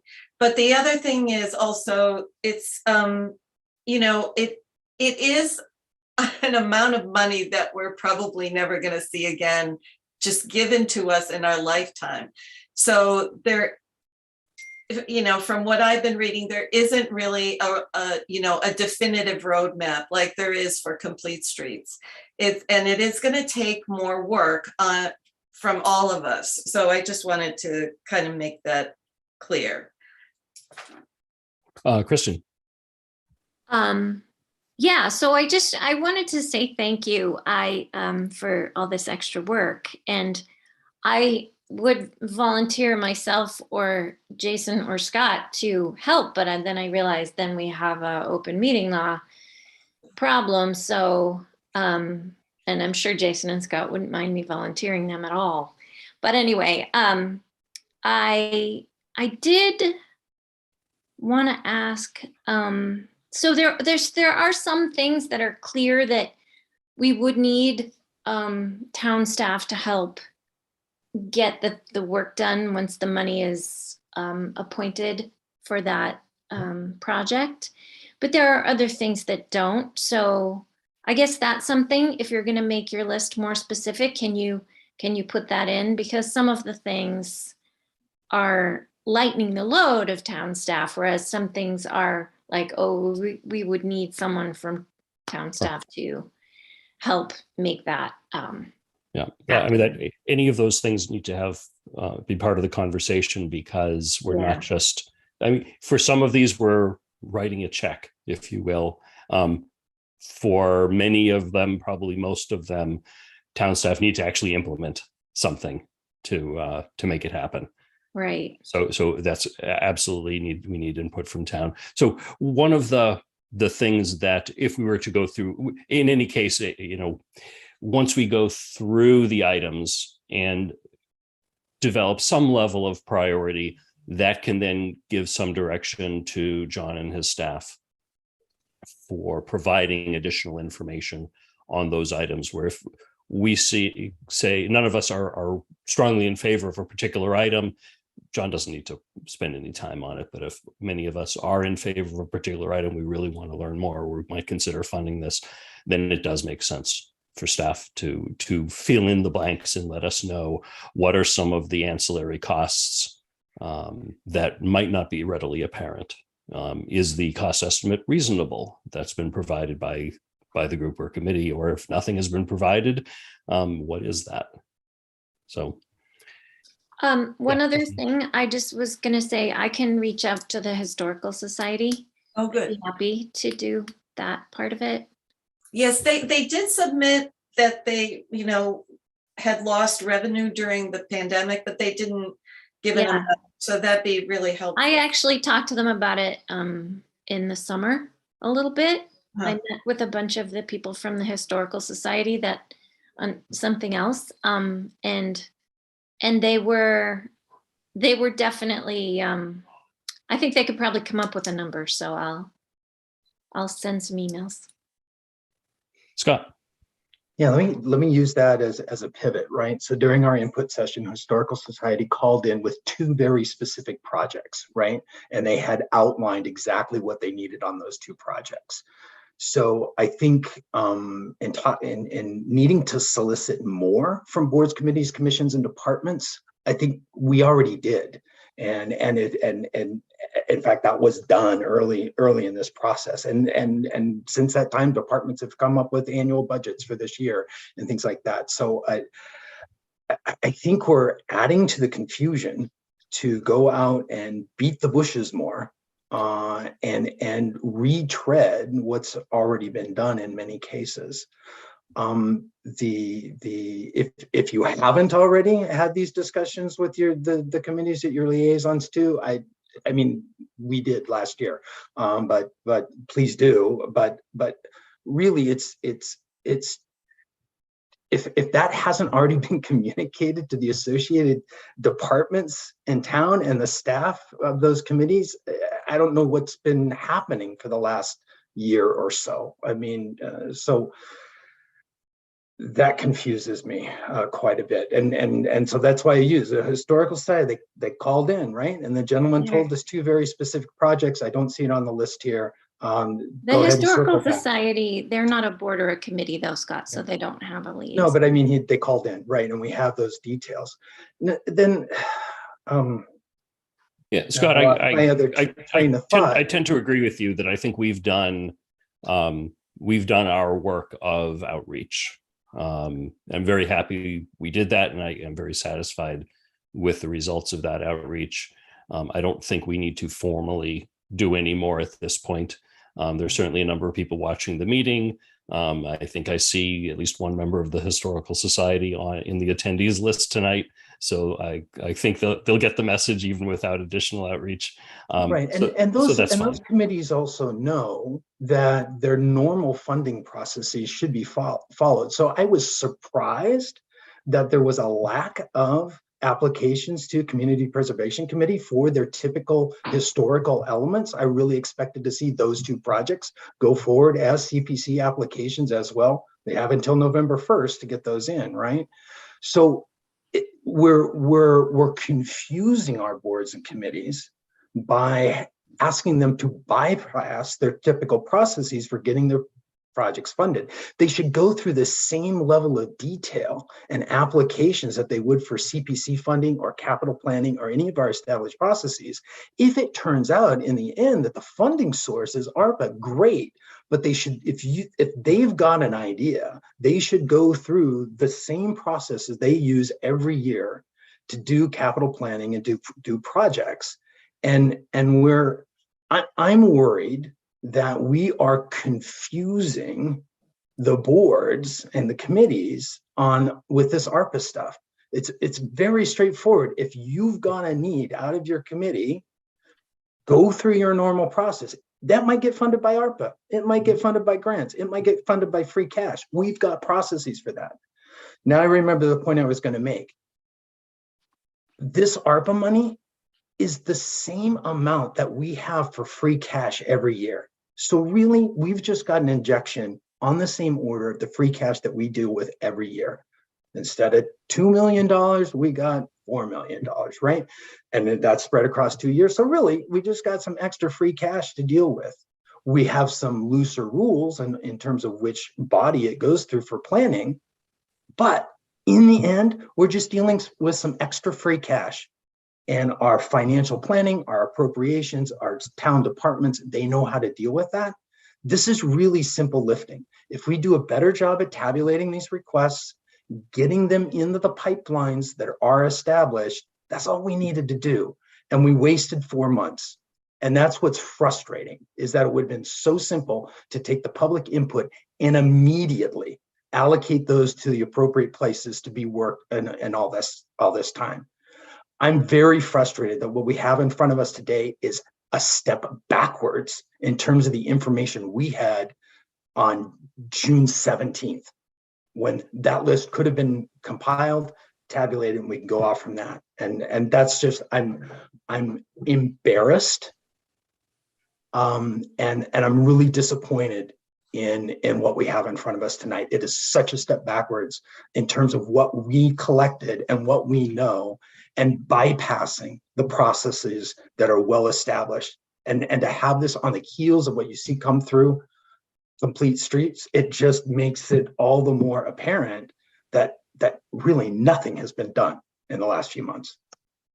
Well, Scott, we've collected a tremendous amount of information that we did not have before that meeting, and the bulk of the requests that came in that meeting were from members of the public, not from committees or people that have a standard path to request budget items.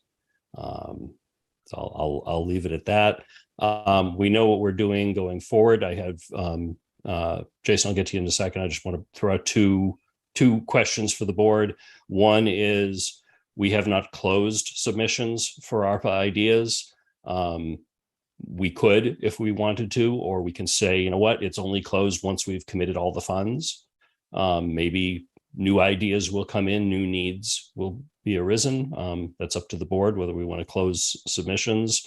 And two, when we go through these, one option that I've had is in my head is, do we want to maybe meet in person to have that type of discussion of going through them? It'd be a little bit different of a meeting. It might be more productive to sit around a table, even different than our usual meeting table, and chat about them and go have it be a working meeting rather than a voting meeting where we would eventually vote and commit funds. So I wanted to throw those two ideas out there. Jason, you had your hand up as I was starting to speak. Yeah, thank you, Mr. Chair. The point I was going to make is the economic circumstances we find ourselves in today are rather different from what they were 8-9 months ago. We've had quite somewhat of a downturn in the economy, rising interest rates, inflation. Those are going to impact some of the projects that might have been in front of us.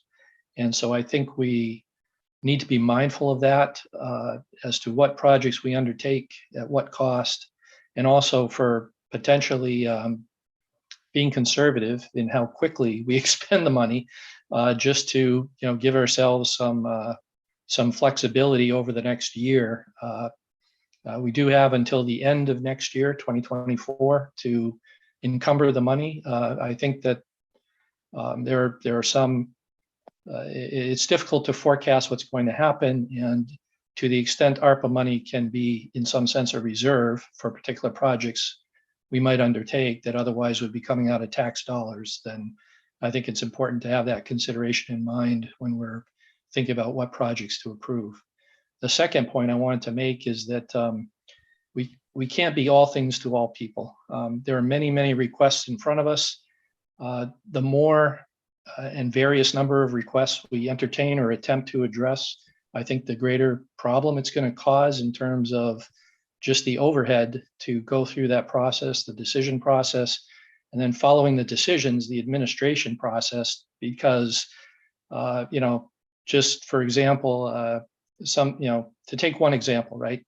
The notion of gift cards, purchasing gift cards from local businesses and distributing those to members of the community who might benefit from them. That's just not going to happen by itself. Somebody's going to have, someone or several someones are going to have to put together a process for that, administer that process.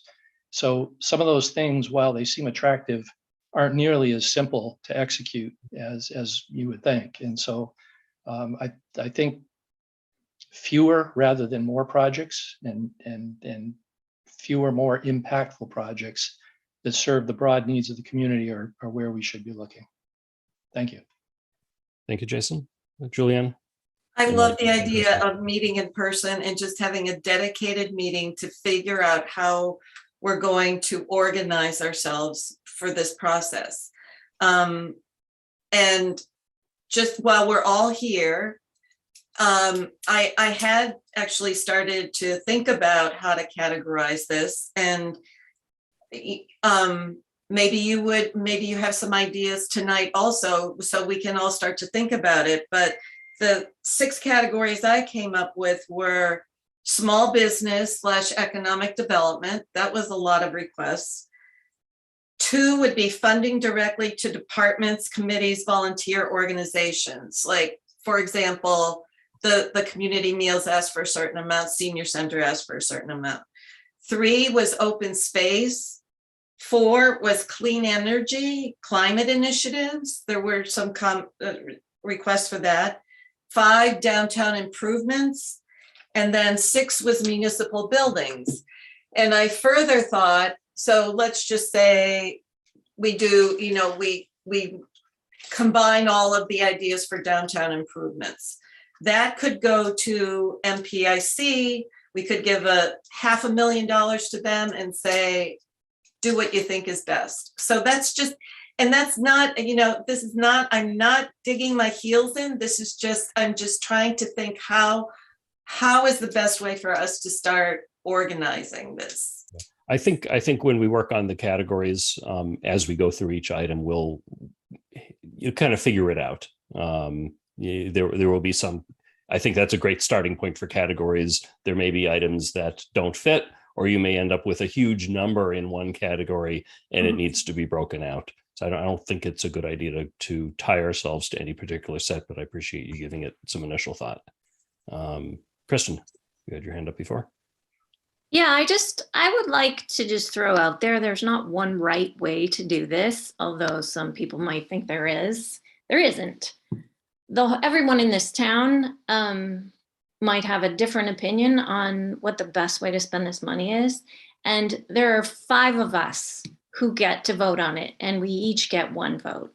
And it behooves us to treat each other with respect and thank each other for the work we're doing, and understand that a group that's arguing about how things may have gone in the past isn't the most efficient way to do anything. So I agree that the in-person meeting sounds like a really good idea. I think that might make things smoother, because Zoom does tend to cause awkward pauses sometimes, and us having to raise our hand and be called on and everything may be a good thing, maybe not a great thing, depending on the conversation. I think the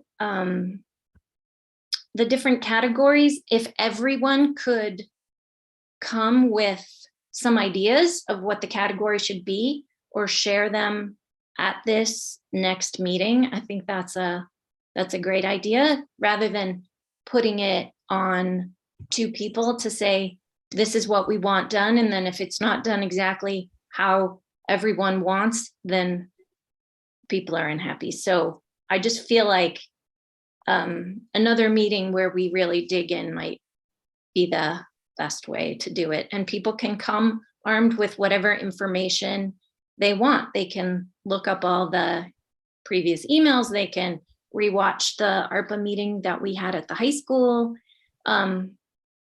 Whatever works for people, I think because I think we all are thinking about this in our own ways, and we all have our own system. I think, given the discussion tonight, it is probably going to be most helpful if the next time we talk about this, these are categorized already.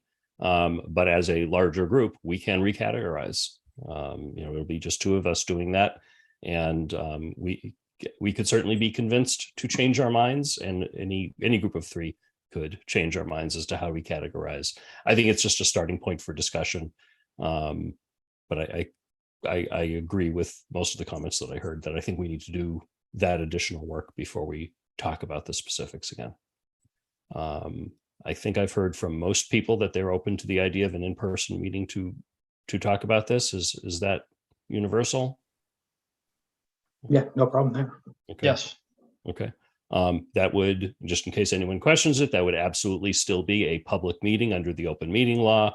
It would be posted. I would certainly encourage that it at least be videotaped so people could watch our deliberations, but it would probably be a single issue meeting without other business. So we have as much time as possible in that format to get that work done, really a working meeting rather than a traditional business meeting. If there's nothing else on this topic, I do have one hand up in the audience. I would like to recognize Amy Paretsky. Amy? Yep, thanks. It takes me a little while to find the mute button.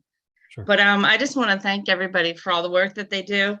And I wanted to talk to why I wrote a letter for ARPA funding for the multi-use trail, just in case I'm not at the next meeting. But I know there is a CPC process to go through it, and Ashley and I are considering, I mean, we're definitely going to go through the CPC application process, but there are a lot of projects on that list right now. So we thought ARPA was another way to ask for the money for the feasibility study. This would be a trail that would be accessible to all, ADA accessible, young and old, but also, like Lori had spoken, that the governor is changing and a lot of grants may come, may go. And by using ARPA money, we would have the money to start the feasibility study in the spring to try to get on top of other grants. There have been grants, Mass Trails grants gives 400,000. There have been a lot of grants for these multi-use trails. So that was the reason why I just wanted to say that was the reason why we went that route. We're going to apply for ARPA money. We're going to apply to the CPC, and we'll probably apply for Mass Trails grant. But I just wanted to speak to it while I was in the audience tonight. I don't know if anybody had any questions. I know there was concern. I don't. Yep. Amy, my preference is to not get into discussions of the details of any particular project at this time. There will be opportunities for that. Kristen, you had your hand up. I don't know if you had something more general to respond to. No, I was just gonna ask a question about the, do you have to do the feasibility study before you do the other stuff? That was my only. Yes. I just Yep. didn't. Okay. The feasibility, West already did a feasibility study, and that's where we got our numbers. Okay. And they really have to lay out where the easements would go, the crossings would go. If we apply for grants, they're going to want to know all the technical details. Okay, thanks. Yep. Thank you very much, Amy. Yep. Okay, I was the only hand up during that time. Does anyone else have anything else that they want to add on the ARPA topic before we continue our meeting? Sorry. Julia. Amy brings up a good point that another layer that we're going to have to think about is multiple sources of funding for some of these projects and which is the best route to take. So she brought up that, you know, if ARPA gives for that trail, and this is just an example, I don't want to talk about it specifically, but you know, there's a time crunch for her. And you know, so I think there's just so much that goes into it. You know, what project is best going to CPC versus ARPA versus maybe there's something with the infrastructure bill that's coming down the pike. So this is a good starting place, because I think we've identified all different areas of information that we're going to need to make good decisions. Okay, thank you. And Kristen. Sorry, just quick. So maybe when you're making your next list, could you identify when possible, when you know when something is a time-sensitive project? Because we did deal with that in the first round of voting for the ARPA money. And like, I think it was the Proctor roof that we voted on quickly or something. And that is really helpful information. Where that's apparent, I think that's a good idea. Yeah. If not, during, you know, as we discuss the items, we might pull a few of those out as well. Okay, thank you. All right. Next on our agenda are reports. Let's see, Scott, do you have any reports tonight? Yeah, just kind of two areas. First, as always, the thanks to the chiefs for their reports. And I don't know if Chief Parentius is still available, but there's an element from the fire chief's report that would be worthwhile to get a little more word out on fire prevention, if you don't mind, Chief, on the mulch beds. Sure, Scott, thank you. I had mentioned in my report about an incident we had last month involving a mulch bed fire that extended into the structure. And a lot of people don't realize that mulch beds will spontaneously combust, unfortunately. If you drive by drive down West Main Street, you see the big piles of mulch on the side. When it's raining, they're always steaming. It's because they're heating up, right? But they're wet enough. If they wet enough, what happens is people pile their mulch right up against the house, so against the vinyl siding or against the wood siding. It's deep enough so the heat can't escape. It dries out and it's spontaneous combustion. And fire code in the state actually requires anything larger than a 6-family residential to have 18-inch clearance from your combustible siding.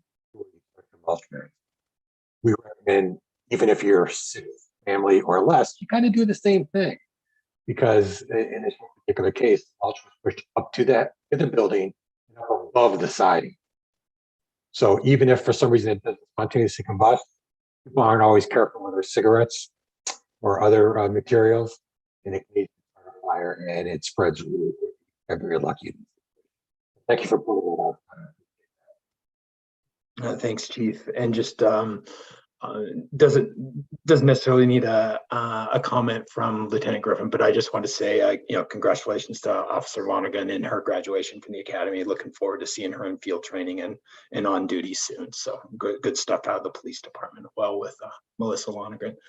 Update from the ZBA. They had a really good discussion at their last meeting on the importance of providing input in the process of developing the zoning bylaw changes, working with the planning board, not too early before all the ideas that form from the planning board, but not too late in that the articles were already drafted for town meeting. So I think they came to some really good conclusions and a good plan of attack for working with the round of zoning bylaw changes for this year. That ends my report. Thank you, Scott. Kristen. You are muted. Thank you. Last weekend, Saturday, I attended the Women Elected Municipal Officials Conference. They call themselves WEMO. I met and heard from Women Select Board and City Council members, mayors, and State Representative Tram Nguyen from the Merrimack Valley. It was really inspiring for me to meet other women who wear as many hats as I do or more, and manage to do good work for their towns and keep everything managed. Many of us at the conference still found ourselves describing ourselves as selectmen, and some of them, when they were introducing themselves, they would say, one of them said, "I'm the new select board selectman lady," or something like that. Like, where other towns have clearly changed their name to town council or select board officially. So just a pitch on behalf of all the WEMO people and all the women in Northborough, let's not let that ball drop. We really need to change our name. The Youth Commission has been working really hard on the problem of how to prioritize mental health care in Northborough. And they have a proposal for the BOS, so that'll be really great. They did some good work there. I checked in with Becca Quick today, and the DEIB committee will be starting up pretty soon. She's just been still managing, probably digging through her inbox, but DEIB will be starting up in the next, hopefully, couple of weeks, right? Ish. And my quote tonight is from Chief Joseph of the Nez Perce Indians. It does not require many words to speak the truth. Thanks. Julianne, any reports? Yes, thank you, Mr. Chairman. So I'm on the Master Plan Implementation Committee, and I attended the walk around the downtown area with Weston and Sampson, who is the firm that we hired to do the downtown revitalization plan. And this was really interesting. They came with, oh my gosh, more than half a dozen people. There were economic specialists, people who just concentrated on traffic and traffic patterns, landscape architects, and it was really interesting to see the town through their eyes. There was a lot of interest in 4 West Main Street, the old town hall, questions about putting utility lines underground, a lot of ideas about traffic calming and looking at some of the intersections. And it was interesting, I think, for those of us who live in town also to have, you know, our beautiful bodies of water pointed out, and why those are not, we're not making the most of it. So it was really good, and I think that that we're really starting on the right track here to do the downtown revitalization. I also went to the CPC meeting, and they discussed really just one project, which was the high school's athletic fields. And then there was a considerable discussion about what, if anything, they should do about funding for White Cliffs. And finally, Kristen and I had the pleasure of speaking to a Girl Scout troop the other night.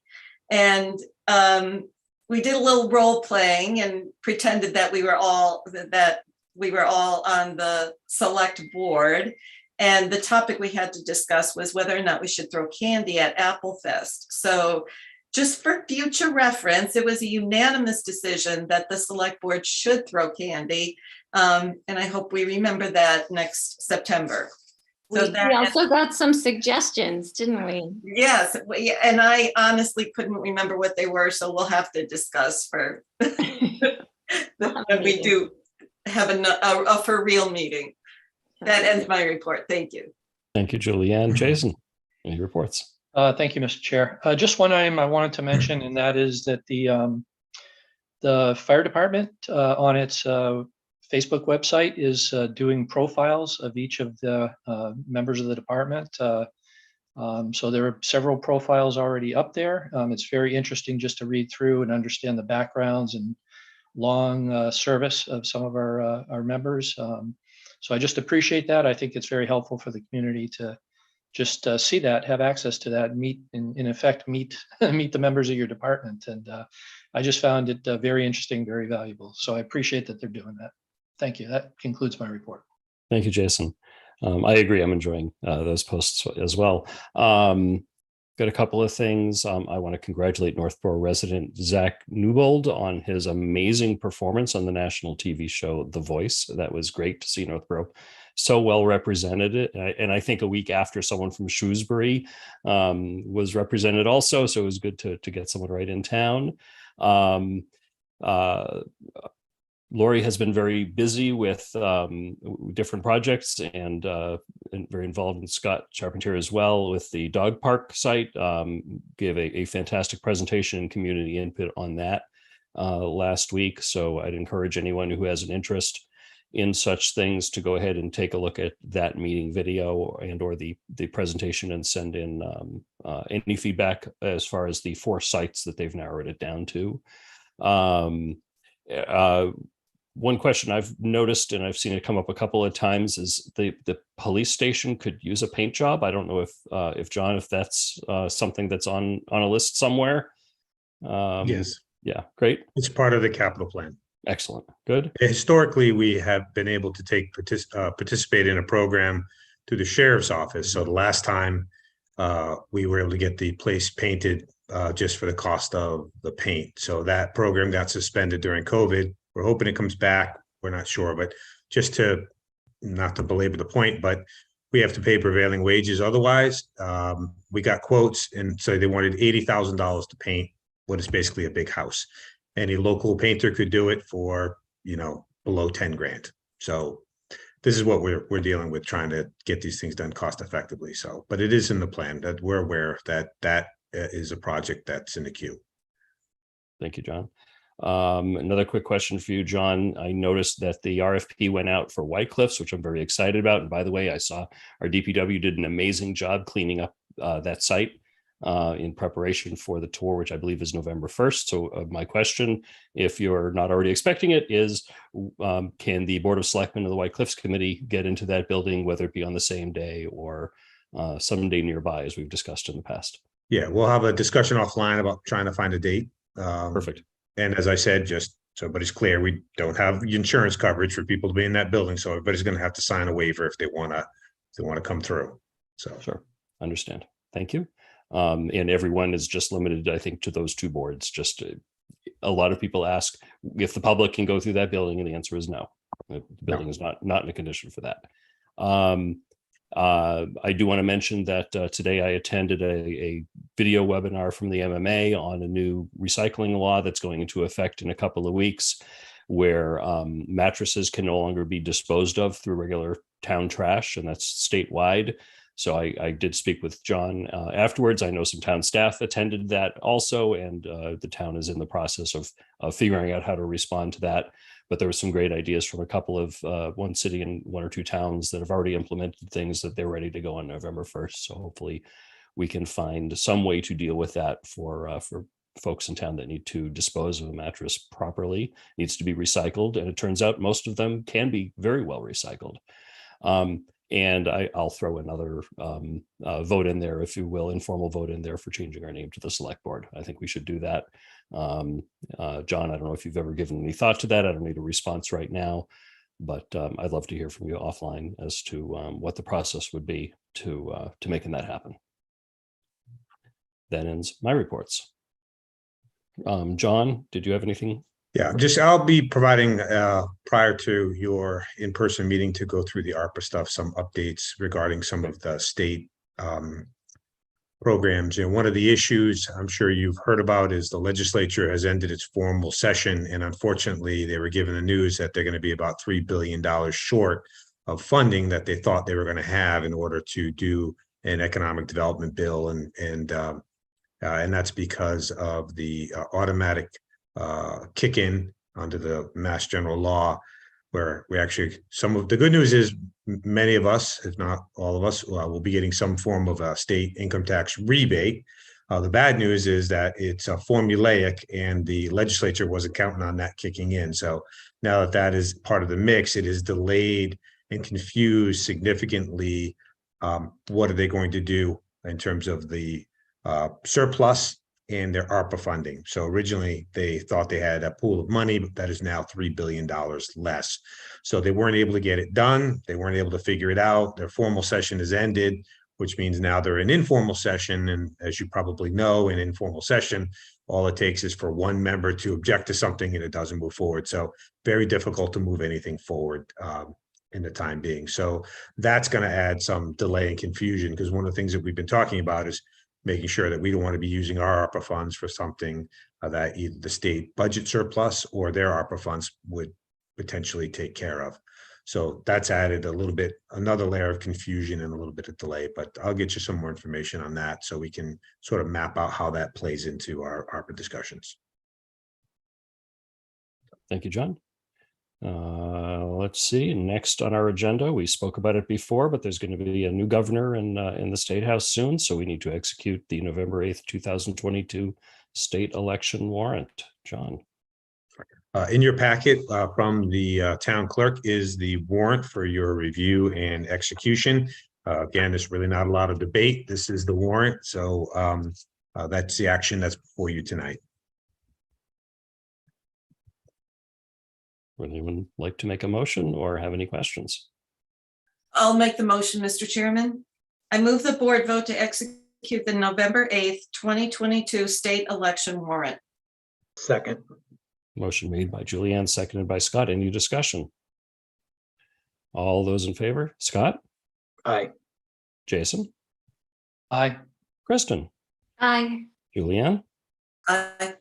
I, Mitch Cohen, also vote aye. Vote is unanimous in favor. We have an election warrant. Fantastic. And is there any other business before this board and the public Just the session need for a tonight? brief executive session, Mr. Chairman. Before I entertain that motion, is there any other member of the public that wishes to offer comment before we go into executive session? Going once, going twice, gone. I will now entertain a motion to go into executive session. Mr. Chair, I move the board vote to enter into executive session pursuant to Mass General Law, Chapter 30A, Section 21, Subsection 3, collective bargaining, update on negotiations with dispatchers, patrol officers, police sergeants, and fire unions, and litigation, update on SA Farms. Due to the chair's determination that a discussion regarding these matters in an open meeting may have a detrimental effect on the position of the board. Second. Motion made by Jason, seconded by Christian. I will add that we will not be returning to public session following the conclusion of the executive session. Any other discussions? All those in favor, Jason? Aye. Kristen? Aye. Julianne? Aye. Scott? Aye. I also vote aye. We vote unanimous in favor. We are now headed to executive session. Thank you very much, everybody, and